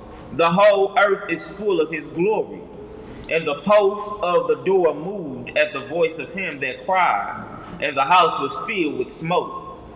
Then said I, Woe is me, for I am undone, because I am a man of unclean lips, and I dwell in the midst of a people of unclean lips. For mine eyes have seen the King, the Lord of hosts. So this Isaiah saying, I done seen glorious things and I'm a sinner. How you gonna listen to somebody eating pig meat and talking about they say? And this a prophet saying, I ain't worthy to see what I'm seeing. Go ahead. Verse 6. Yeah. Then flew one of the seraphims unto me, having a live coal in his hand, which he had taken with the tongs from off the altar. And he laid it upon my mouth and said, Lo, this hath touched thy lips, and thine iniquity is taken away, and thy sin purged. So y'all go ahead and read the rest of that. I just wanted to show y'all Isaiah seeing the same thing. So it's a consistent pattern with the prophets of what they're seeing about the chariots of the Most High. We went through the physical part for those that are alive and remain. Yeah, the nations will bring y'all back forth in the church, but then it's going to get chaotic. And we're going to need supernatural forces to deliver. Real quick, y'all, that you can hold that. Just give me a little bit of that Jasher 3. We're going to the book of Jasher. Y'all, we may not get to 4, but we're going to get just a little bit of 3 and see if Enoch lines up as well. And we're going to get ready to close on out.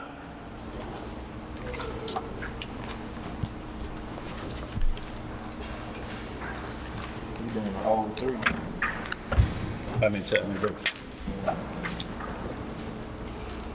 You started working on that? Yeah. But look, before you get there, real quick, y'all, before we get there, something I want to do to let you know you won't be able to run from the Lord. You won't be able to hide. That when he tell you to do something and he give a commandment, they won't be able to hide. Though they hide themselves in the clefts of the rock, he said, I'm just going to build a tomb for y'all. Y'all just going to die in them underground caves. Ain't gonna be no hiding spot from the rock. You can't tell the rock, hide us from the face of him of the destruction. Just like in Egypt, we had some hide. Real quick, y'all, while we're in this Jasher, give me Jasher 80. And this is called the Egyptian plagues. When y'all get into Jasher chapter 80, and Jasher is mentioned in Joshua 10:13, 2 Samuel 1:18, and 2 Timothy 3:8, it tells us to study out of this book. Not out of no witchcraft books, not out of the Quran, not out of the Book of the Dead of Egyptology, but we can use the book of Jasher because it follows the same laws of the Bible, just like the Apocrypha do. If it don't follow the laws in Exodus 20, get rid of that book. Get rid of that book because then there's no judgment. Real quick, 80, start about 17. The book of Jasher, chapter 80, verse 17. And when y'all get into this, chapter 80 starts off the Egyptian plagues. Now, we read about them in Exodus, but y'all ain't read day-to-day events what them flies was doing. Said they was getting into their eyes. You know how Sally Struthers be crying, just send me 50 cents and you can feed them for a day. And they show that little baby with a fly. Now, that can't do nothing. If that ain't you crying, wait till we read some of this. Go ahead, what it say? The book of Jasher, chapter 80, verse 17. Yeah. And the fleas and flies came into the eyes and ears of the Egyptians. I'm talking about, can y'all imagine that just all day? Fleas and flies in your ear. You know, if you can't stand Keith Sweat singing, he sound like a gnat. You be like, hey, baby.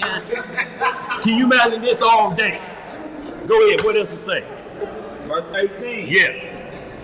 And the hornet came upon them and drove them away. And they removed from it into their inner room, and it pursued them. Right. And when the Egyptians hid themselves on account of the swarm of animals, they locked their doors after them. And God ordered the Solanus,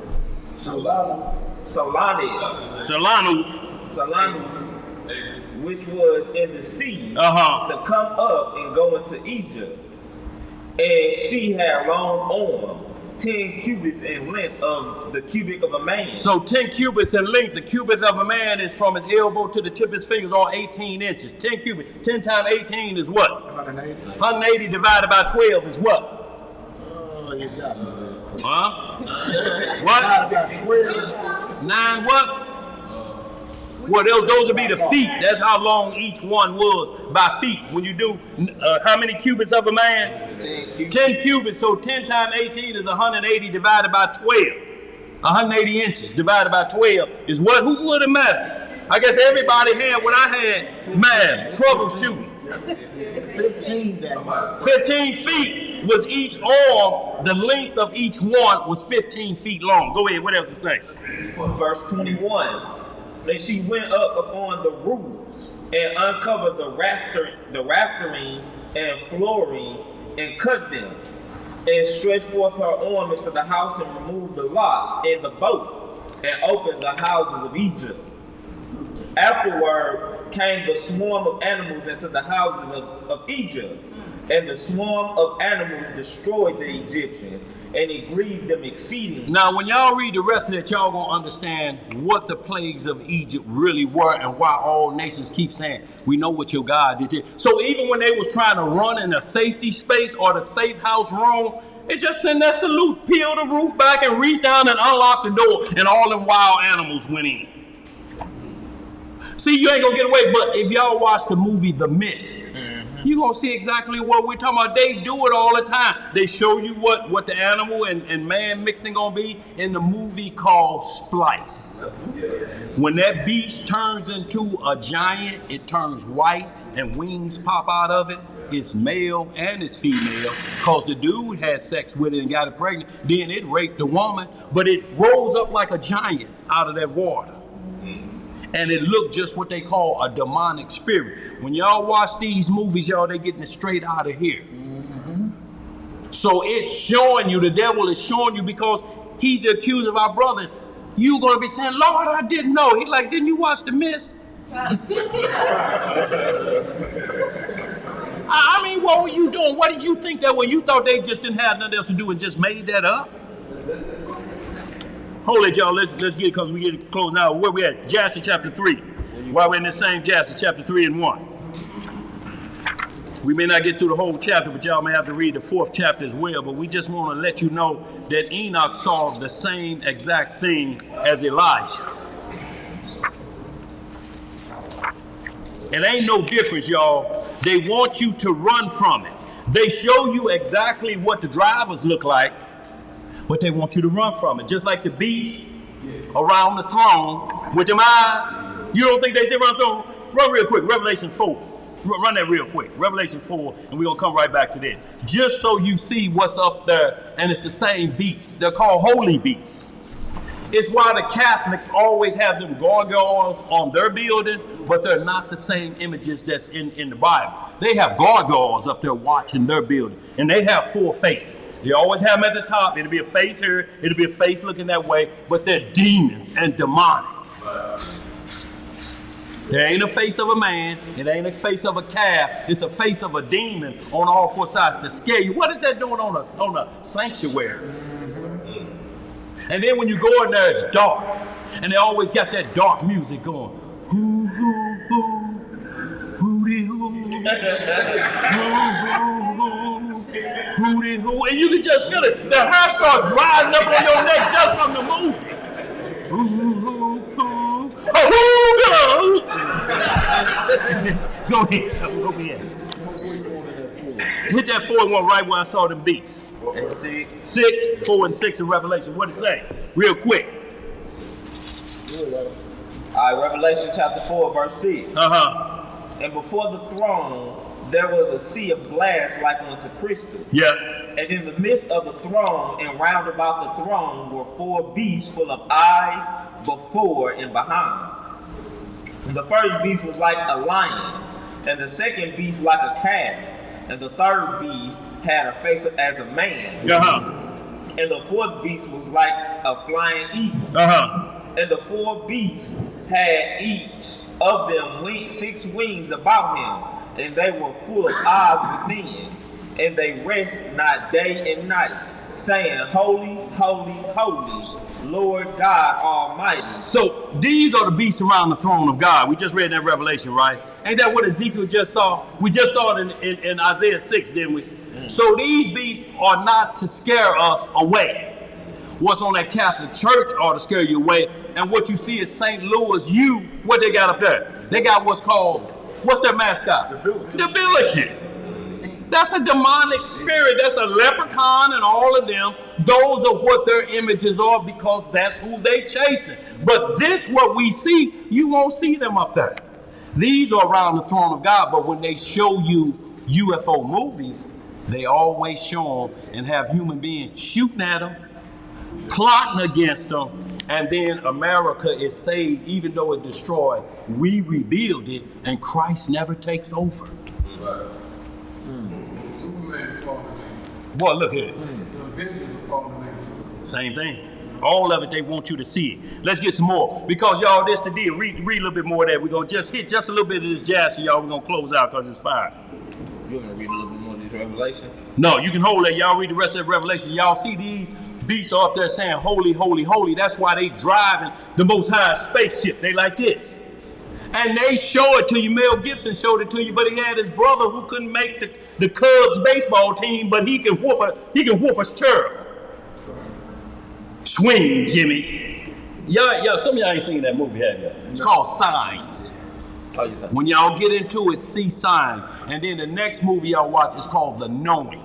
And y'all gonna see nuclear holocaust hit this planet, and y'all gonna understand perfectly what's going on.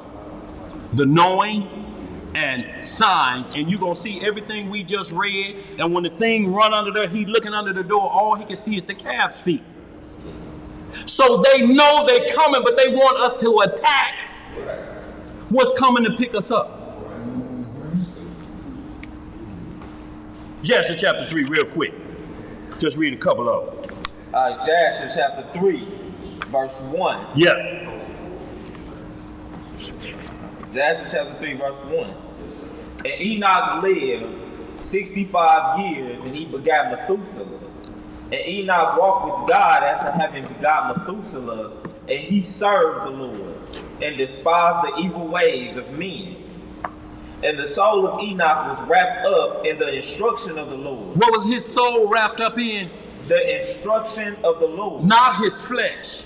His soul was wrapped with understanding. Go ahead. In knowledge and in understanding. And he wisely retired from the sons of men, and secreted himself from them for many days.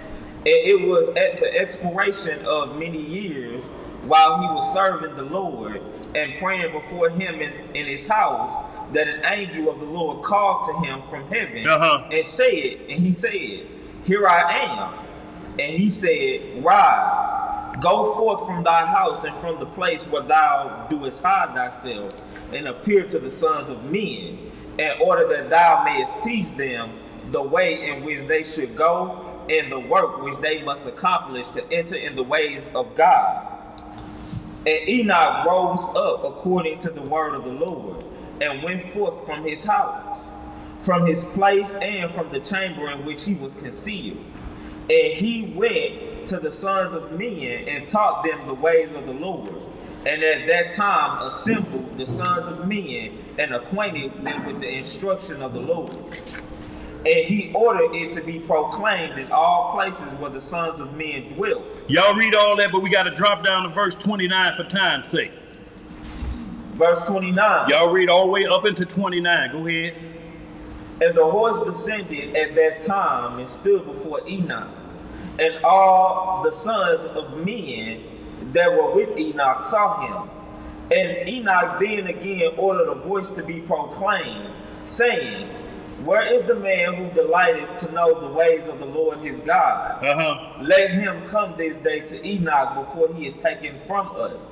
And all the sons of men assembled and came to Enoch that day. And all the kings of the earth with their princes and counselors remained with him that day. And Enoch then taught the sons of men wisdom and knowledge, and gave them divine instruction. And he bade them serve the Lord and walk in his ways all the days of their lives. And he continued to make peace among them. And it was after this that he rose up and rode upon the horse. And he went forth, and all the sons of men went after him, about 800,000 men. And they went with him one day's journey. And the second day he said to them, Return home to your tents. Why will you go? Perhaps you may die. And some of them went from him, and those that remained with him 6 days' journey. And Enoch said to them every day, Return to your tents, lest you may die. But they were not willing to return, and they went with him. And on the 6th day, some of the men remained and clung to him. And they said to him, We will go with thee to the place where thou goest. As the Lord liveth, death only shall separate us. See, and it's the same thing Elijah was saying to Elisha. I ain't leaving you. He like, look, bro, it's finna take me. You may die there. I ain't going. I'm not leaving you. Go ahead. What else to say? We're gonna close out the last verse on that. Verse 35. Yeah. And they urged so much to go with him that he ceased speaking to them. And they went after him and would not return. And when the kings returned, they caused a census to be taken in order to know the number of the remaining men that went with Enoch. And it was up on the 7th day that Enoch ascended into heaven in a whirlwind with horses and chariots of fire. With horses and what? Chariots of fire. And on the 8th day, all the kings that had been with Enoch sent to bring back the number of men that were with Enoch in that place from which he ascended into heaven. And all those kings went to the place, and they found the earth there filled with snow. And upon the snow were large stones of snow. And one said to the other, "Come, let us break through the snow and see. Perhaps the men that remain with Enoch are dead, and are now under the stones of snow." And they searched, but could not find him, for he had ascended into heaven. Where did he ascend? Into heaven. Now, when you get into the 4th chapter, you're going to start to break down some things and some chambers of what you see. But notice this. Enoch ain't never been like a soothsayer. Learn secret wisdom and say, I can't tell y'all. I have to sell it to y'all. That's how you're going to know a charlatan or a warlock who say, I have secret knowledge, but you have to buy my book. What does just say Enoch did? Showed it to all the men, didn't it? Ezekiel told to write it down and show it to everybody, not to sell it to them. Right. And you selling BS anyway. All that is a nightmare you selling. But when you get, y'all, and we're going to close on out with this.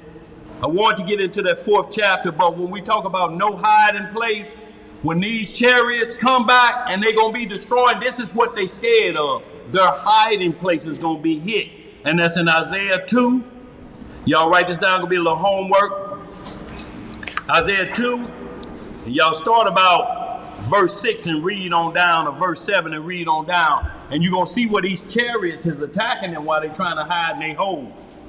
And Zechariah 5 is going to say the same thing. Them chariots going to be busting heads. So when y'all get into both of them, y'all understand it perfectly, y'all, that we got 2 pickups coming. You got the chariots that's going to bring back those that died in Messiah and believed. They coming with him first. And then you got the second group right here who's going to be, but they shall not precede Israel going in. I'm talking about into the kingdom. They may bring them back to Jerusalem, but that's not the kingdom yet.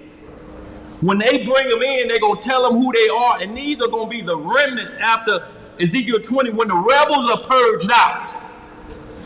They have to be purged out first, y'all, before the remaining come in. And y'all, what I'm telling y'all, why Baal Peor is heating up right now, and we got sex robots that can't stay on the shelf. They cannot stay on the shelf, y'all. People are buying them. The Chinese say we can't keep up with them. And the ones that we are getting back that we have to fix, the hip sockets is broke. The breast is tore off of them. They done went past the warranty. We can't even fix them. So they have to make more. But y'all Google that and y'all read. Just see where that's coming from with that. I'm going to get you in just a second, Tom. So y'all, they are bringing Baal Peor back to us. And they got our leaders teaching that. And they're doing the same thing the Muslims do. If you believe Muhammad is the last prophet, you should get all the goat milk and 70 virgins.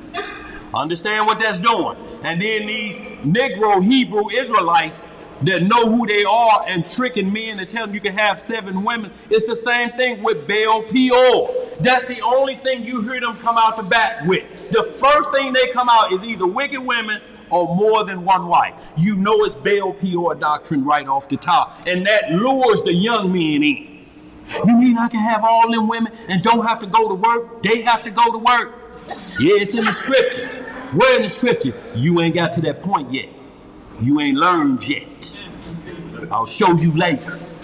But you just believe you can do it. Now you got money to buy yourself something to eat? No. Can you buy yourself a shoestring? You're missing one and that little thing missing off the end. It's frazzled. No. Well, you good. You can have 7 or 8 wives if you want to. Get you some strings. Anybody have questions before we close out? What you got back there, Thomas? And you see how repeating the cycle, repeating again. And the purge. Yeah. These things have to be purged out away from you. They have to be purged out, y'all. Y'all, we got to know we got to keep our heads to the sky, y'all, and not looking for their sky show. Because the sky show we looking for, it's gonna be chaotic. It's gonna be the 7 trumpet blow. Like y'all heard them boys blowing them trumpets out there on that tabernacle video. You will hear it just like the tornado warning or the first Monday of the month that they let loose. No, you gonna know when this let loose because it's gonna be chaos. It's gonna be earthquakes going, and them horns of them trumpets gonna be blowing to them angels, and it's gonna be chaotic everywhere. That movie, The War of the World. you couldn't escape that side. Boy, look here, constantly. But y'all, it's not to run away from it. It's to get prepared for it. Because your help draweth nigh. That's why we got that Matthew 24. He say, if you be on the roof, do what? If you this, that means if you're on the roof, that means so how you gonna come back home and get your supplies? No, this gonna happen so lightning quick, just like a change in thing. It's gonna hit like a thief in the night. A thief in the night don't let you get prepared, do it? No. You think a thief in the night wait till the light's still on and then he break in your car and he wait till the light go out? He's doing it in the dark. He doing it in the dark, y'all. So the Most High says second coming will be like a thief in the night, but he won't be the thief. It'll only be to those that caught short, y'all. So we got to get ready. A prepared kingdom we're waiting on has to be for a prepared people. You gave some homework, can you repeat that? Yeah, the homework is Isaiah chapter 2, and there's no hiding place from these chariots. Zechariah 5. And y'all read the whole 80th chapter of Jasher because it's going to tell you the true plague that hit Egypt. Also get into that 4th chapter of the book of Jasher. That's Enoch being carried up in what he saw. But the kicker is Enoch chapter 71.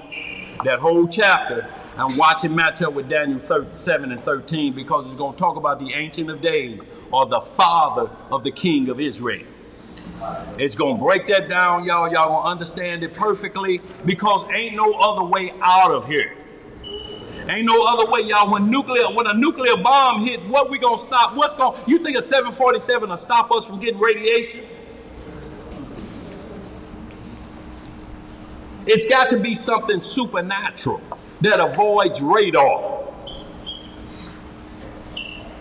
He coming, y'all, just like it got him. But all we got to do is just believe. We seeing it every day, but we just caught up in watching the movies.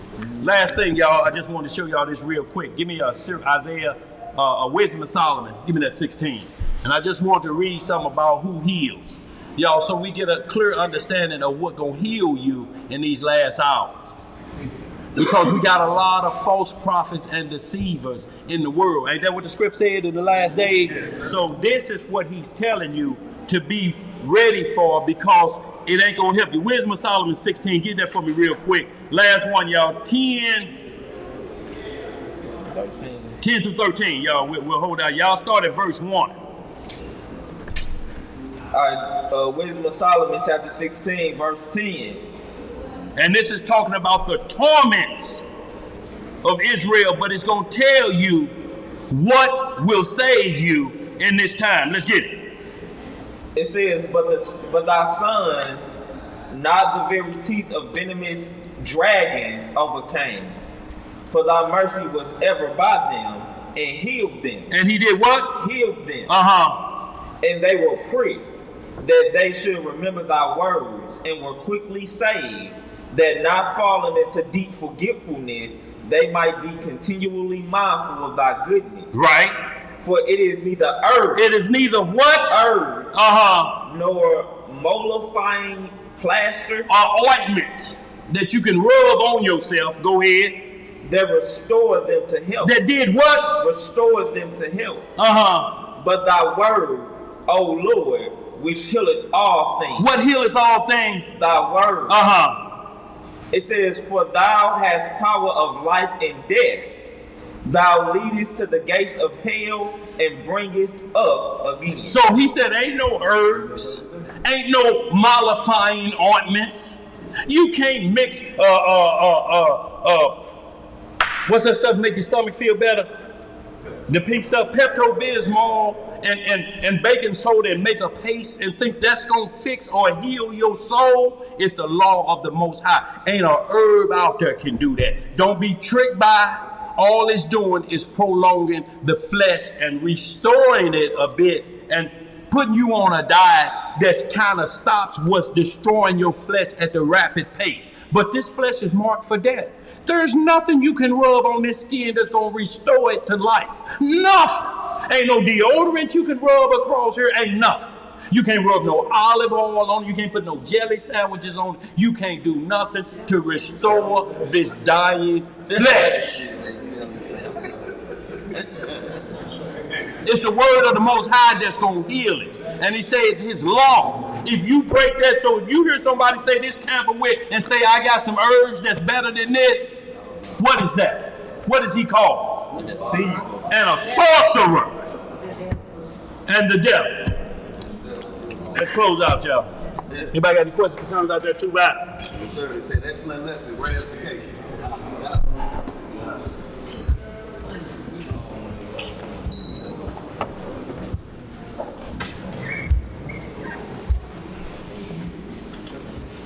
All right, gentlemen, we're going to get this closed in prayer. And it's with the Most High's permission. Is Lazarus still here? Yeah, here. Okay, all right. And it's with the Most High's permission. And in the name of his only begotten and beloved Son, our Lord and Savior, Yahushua HaMashiach. And we know him as Jesus the Christ, y'all. Long live the King. Long live the King. Reading in the book of Psalms, in the 143rd chapter, it reads, hear my prayer, O Yahweh. Give ear to my supplications. In thy faithfulness answer me, and in thy righteousness. And enter not into judgment with thy servants. For in thy sight shall no man living be justified. For the enemy hath persecuted my soul. He hath smitten my life down to the ground. He hath made me to dwell in darkness, as those that have been long dead. Therefore is my spirit overwhelmed within me. My heart within me is desolate. I remember the days of old. I meditate on all thy works. I muse on the work of thy hands. I stretch forth my hands unto thee. My soul thirsteth after thee, as a thirsty land. Selah. Selah. Hear me speedily, O Master. My spirit faileth. Hide not thy face from me, lest I be like them that go down into the pit. Cause me to hear thy loving kindness in the morning, for in thee do I trust. Cause me to know the way wherein I should walk, for I lift up my soul unto thee.